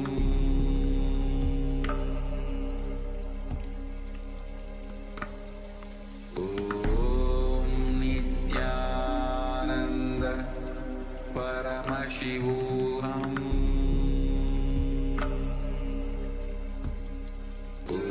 Om Nithyananda Paramashivam.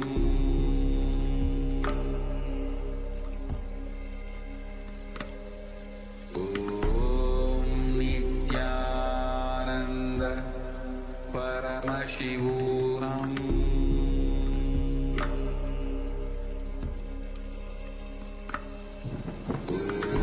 Om Nithyananda Paramashivam.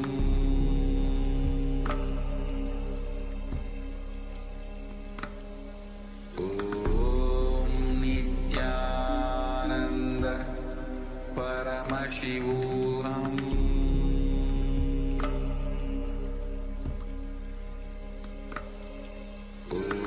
Om Nithyananda Paramashivam.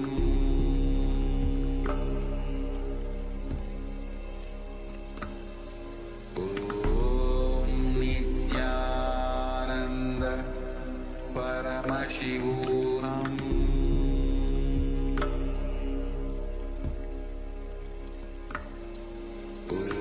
Om Nithyananda Paramashivam.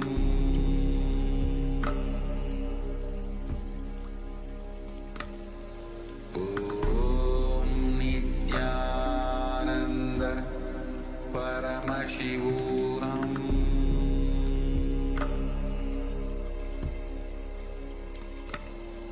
Om Nithyananda Paramashivam.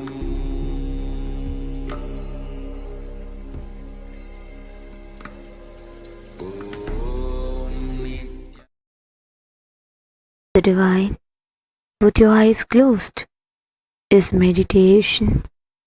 Connecting with the divine, with your eyes open, is darshan. Come, let us all now move to darshan.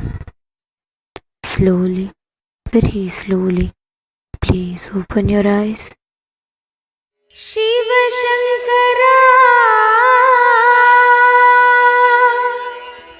Shiva Shankara, Shiva Shankara,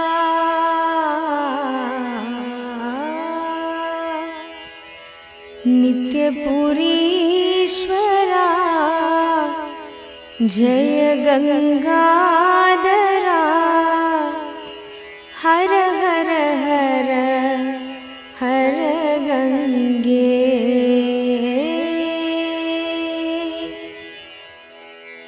Har Har Gange, Har Har Gange, Har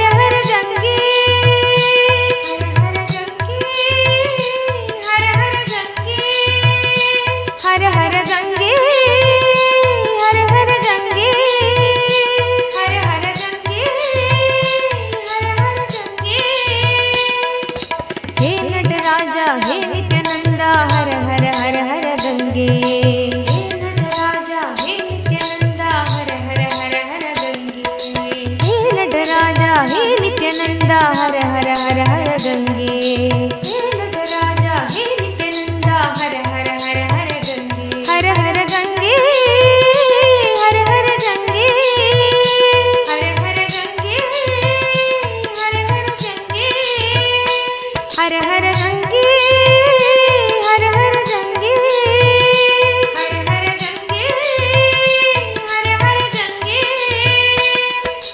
हे नटराजा हे नित्यानंदा हर हर हर हर गंगे हे नटराजा हे नित्यानंदा हर हर हर हर गंगे हे नटराजा हे नित्यानंदा हर हर हर हर गंगे राजा हे नित्यानंदा हर हर हर हर गंगे हर हर गंगे हर हर गंगे हर हर गंगे हर हर गंगे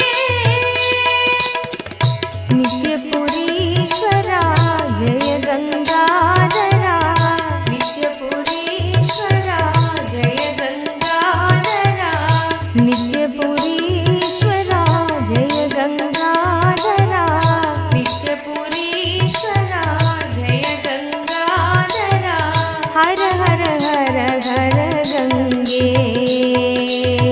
हर हर हर हर गंगे हर हर हर हर गंगे हर हर हर हर गंगे शंकरा शिव शंकरा शिव शंकर शंकर नित्या शंकरा शिव शंकरा शिव शंकर शंकर नित्या शंकरा शिव शंकरा शिव शंकर शंकर नित्या शंकरा शिव शंकरा शिव शंकर शंकर नित्या शंकरा शिव शंकरा शिव शंकर शंकर नित्या शंकरा शिव शंकरा शिव शंकर शंकर नित्या शंकरा शिव शंकरा शिव शंकर शंकर नित्या शंकरा शिव शंकरा शिव शंकर शंकर नित्या हर हर गंगे हर हर गंगे हर हर गंगे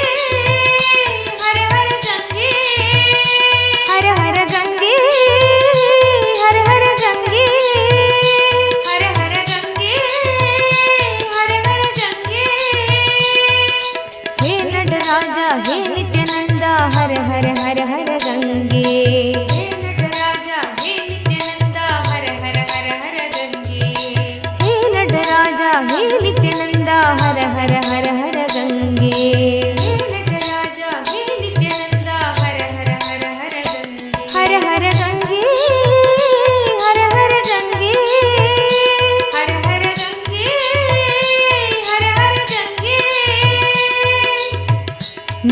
नित्यपुरीश्वरा जय गंगाधरा नित्यपुरीश्वरा जय गंगाधरा हर हर हर हर गंगे हर हर हर हर गंगे शंकरा शिव शंकरा शिव शंकर शंकर नित्या शंकरा शिव शंकरा शिव शंकर शंकर नित्या शंकरा शिव शंकरा शिव शंकर शंकर नित्या शंकरा शिव शंकरा शिव शंकर शंकर नित्या हर हर गंगे हर हर गंगे हर हर गंगे हर हर गंगे हर हर गंगे हर हर गंगे हर हर गंगे हर हर गंगे हे नटराजा हे नित्यानंदा हर हर हर हर गंगे हे नटराजा हे नित्यानंदा हर हर हर हर गंगे हे नटराजा हे नित्यानंदा हर हर हर हर गंगे हे नटराजा हे नित्यानंदा हर हर हर हर गंगे हर हर गंगे हर हर गंगे हर हर गंगे हर हर गंगे नित्यपुरीश्वरा जय गंगाधरा जय गंगाधरा ईश्वरा जय गंगाधरा नित्यपुरीश्वरा जय गंगाधरा हर हर हर हर गंगे हर हर हर हर गंगे शंकरा शिव शंकरा शिव शंकर शंकर नित्या शंकरा शिव शंकरा शिव शंकर शंकर नित्या शंकरा शिव शंकरा शिव शंकर शंकर नित्या शंकरा शिव शंकरा शिव शंकर शंकर नित्या शंकरा शिव शंकरा शिव शंकर शंकर नित्या शंकरा शिव शंकरा शिव शङ्करा शिव शङ्करा शिव शङ्कर शङ्कर नित्या शङ्करा शिव शङ्करा शिव शङ्कर शङ्कर नित्या हर हर गङ्गे हर हर गङ्गे हर हर गङ्गे हर हर गङ्गे हे नटराजा हे नित्यानन्दा हर हर हर हर गङ्गे हे नटराजा हे नित्यानन्दा हर हर हर हर गङ्गे हे नटराजा हे नित्यानन्दा हर हर हर हर गङ्गे हे नटराजा हे नित्यानन्दा हर हर हर हर गङ्गे हर हर गङ्गे हर हर गङ्गे हर हर गङ्गे हर हर गङ्गे नित्यपुरीश्वरा जय गङ्गाधरा नित्यपुरीश्वरा जय गङ्गाधरा नित्यपुरीश्वरा जय गङ्गाधरा नित्यपुरीश्वरा जय गङ्गाधरा हर हर हर हर गङ्गे हर हर हर हर गङ्गे शङ्करा शिव शङ्कर शङ्कर नित्या शङ्करा शिव शङ्करा शिव शङ्कर शङ्कर नित्या शङ्करा शिव शङ्करा शिव शङ्कर शङ्कर नित्या शङ्करा शिव शङ्करा शिव शङ्कर शङ्कर नित्या शङ्करा शिव शङ्करा शिव शङ्कर शङ्कर नित्या शङ्करा शिव शङ्करा शिव शङ्कर शङ्कर नित्या शङ्करा शिव शङ्करा शिव शङ्कर शङ्कर नित्या शङ्करा शिव शङ्करा शिव शङ्कर शङ्कर नित्या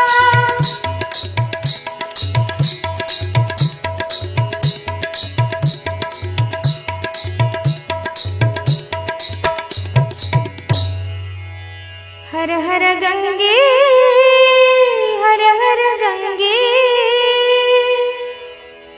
हर हर गंगे हर हर गंगे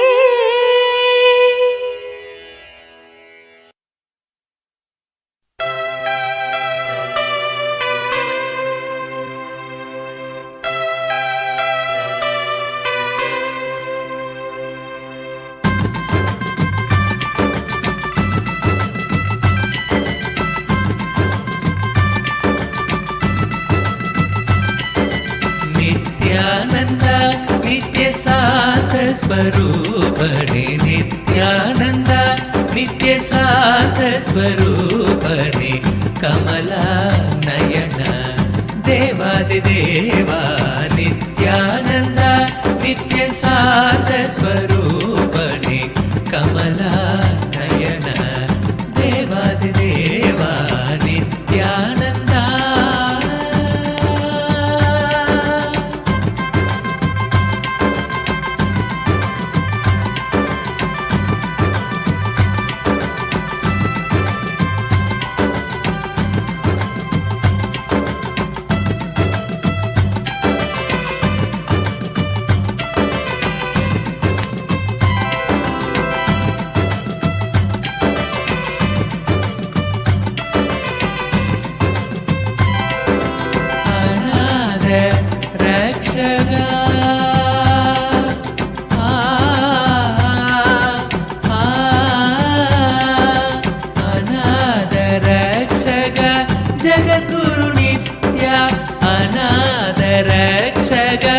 जगद्गुरु नित्या माता पिता गुरु नित्यमनेशा माता पिता गुरु नित्यम नित्यानंदा नित्य शांत स्वरूपणे कमला नयन देवादिदेवा नित्यानंदा नित्य शांत स्वरूपणे कमला नयन देवादिदेवा नित्यानंदा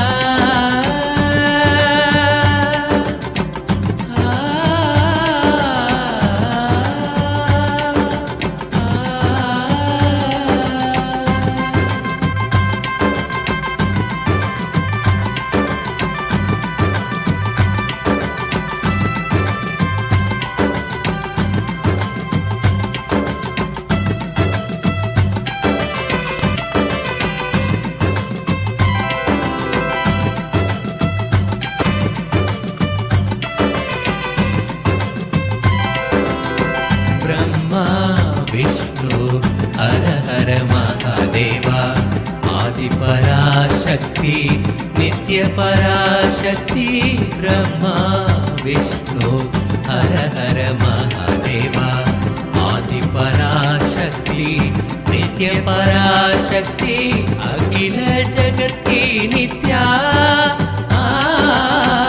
अखिल जगत की नित्या दय शंकर सांब शिवो शंभो नित्य शिवो शंभो सांब शिवो शंभो नित्य शिवो शंभो नित्यानंदा नित्य शांत स्वरूपणे कमला नयन देवादिदेवा नित्यानंदा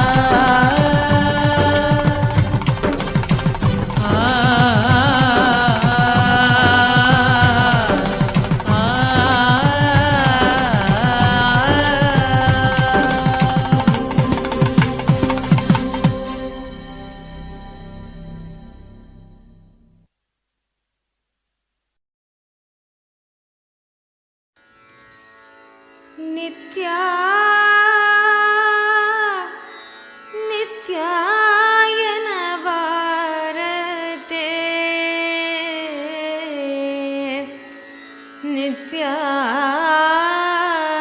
नित्यायन भारते नर जन्म ಬಂದಾಗ ನಾಲಿಗೆ ಇರುವಾಗ ನಿತ್ಯಾಯನ ಬಾರದೆ ನರ ಜನ್ಮ ಬಂದಾಗ ನಾಲಿಗೆ ಇರುವಾಗ ನಿತ್ಯಾಯನ ಬಾರದೆ ನರ ಜನ್ಮ ಬಂದಾಗ ನಾಲಿಗೆ ಇರುವಾಗ ನಿತ್ಯಾಯನ ಬಾರದೆ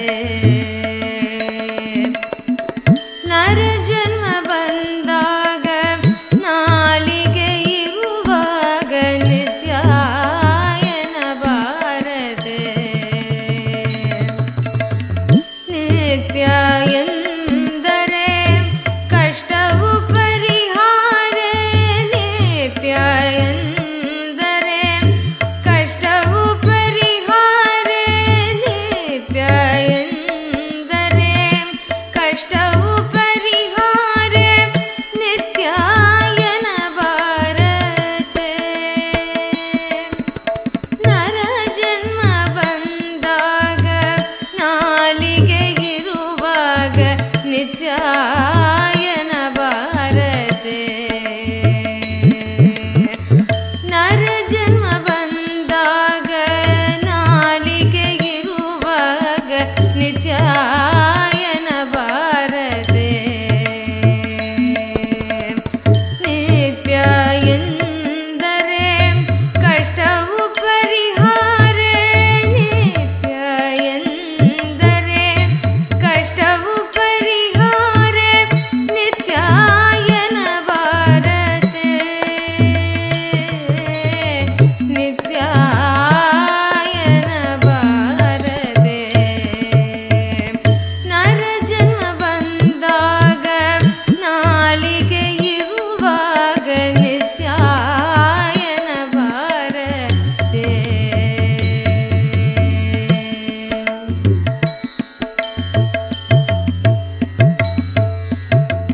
ಮರಗತು ಮೈ ಮುರಿದು ಏಳುದಲೊಮ್ಮೆ ನಿತ್ಯಾಯನ ಬಾರದೆ ಮರಗು ಮೈ ಮುರಿದು ಏಳುದಲೊಮ್ಮೆ ನಿತ್ಯಾಯನ ಬಾರದೆ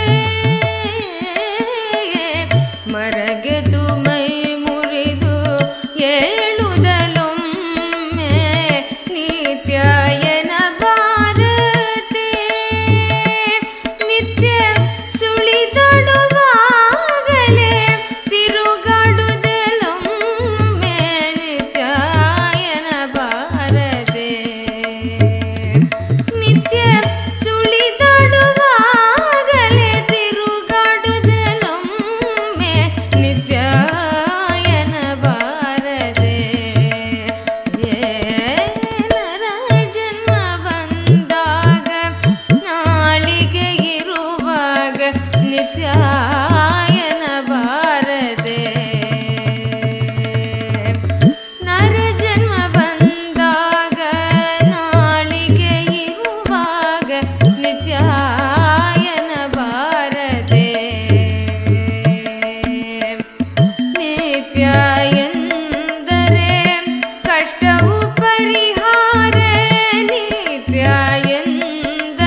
ಪರಿಹಾಸ್ಯದ ಮಾತನಾಡುತ್ತಲೊಮ್ಮೆ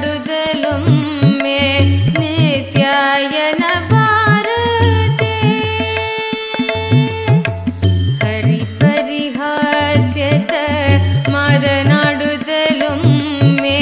ನಿತ್ಯಾಯನ ಬಾರದೆ ಕರಿ ಪರಿ ಕೆಲಸದು ತಂದು ಕರಿ ಪರಿ ಕೆಲಸದು ಕೆಲಸವೆಂದು ನಿತ್ಯಾಯನ ಬಾರದೆ ನಿತ್ಯಾಯನ ಬಾರದೆ ನರ ಜನ್ಮ ಬಂದಾಗ ನಾಳಿಗೆ ಇರುವಾಗ ನಿತ್ಯಾಯನ ಬಾರದೆ ನರ ಜನ್ಮ ಬಂದಾಗ ನಾಳಿಗೆ ಇರುವಾಗ ನಿತ್ಯಾಯನ ಬಾರದೆ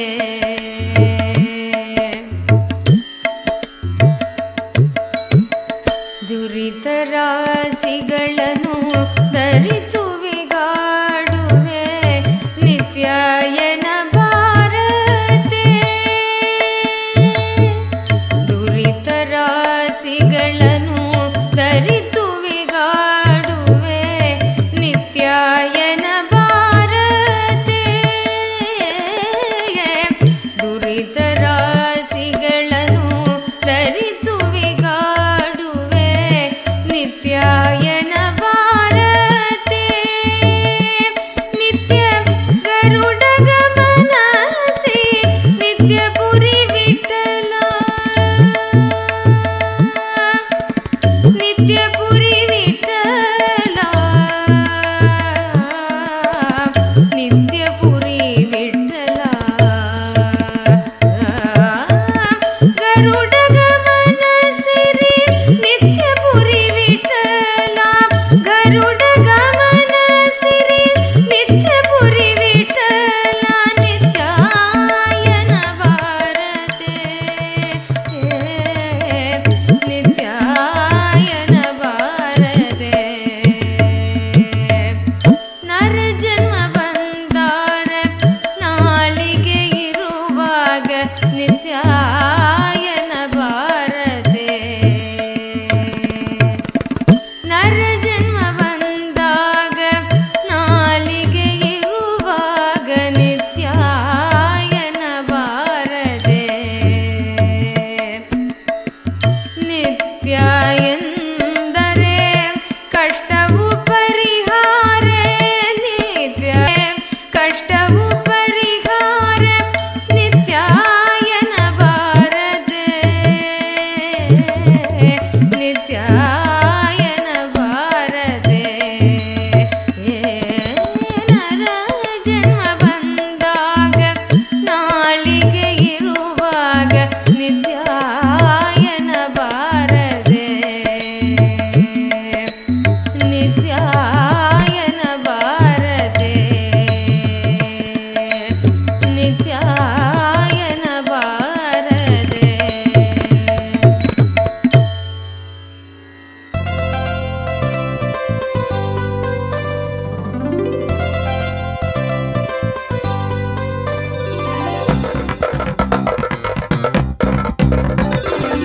नित्यं मन्त्रं नित्यं यन्त्रं नित्यं तन्त्रं नित्यं सर्वं नित्यं मन्त्रं नित्यं यन्त्रं नित्यं तन्त्रं नित्यं सर्वं तपोयज्ञदानादिभिः शुद्धबुद्धिर्विरक्तो नृपादे पदे तुच्छबुद्ध्या परित्यज्य सर्वं यदाप्नोति तत्त्वं परं ब्रह्म नित्यं तदेवाहमस्मि तपोयज्ञदानादिभिः शुद्धबुद्धिर्विरक्तो नृपादे पदे तुच्छबुद्ध्या परित्यज्य सर्वं यदाप्नोति तत्त्वं परं ब्रह्म नित्यं तदेवाहमस्मि नित्यं मन्त्रं नित्यं यन्त्रं नित्यं तन्त्रं नित्यं सर्वं नित्यं मन्त्रं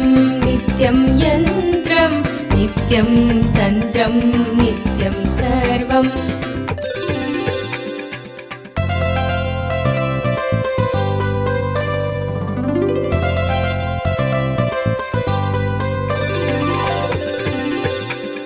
दयालुं गुरुं ब्रह्मनिष्ठं प्रशान्तं समाराध्य मध्य विचार्य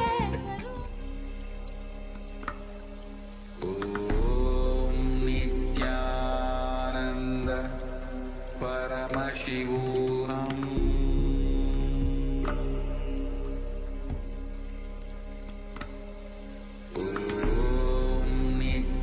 नित्यानन्द परमशिवोऽहम्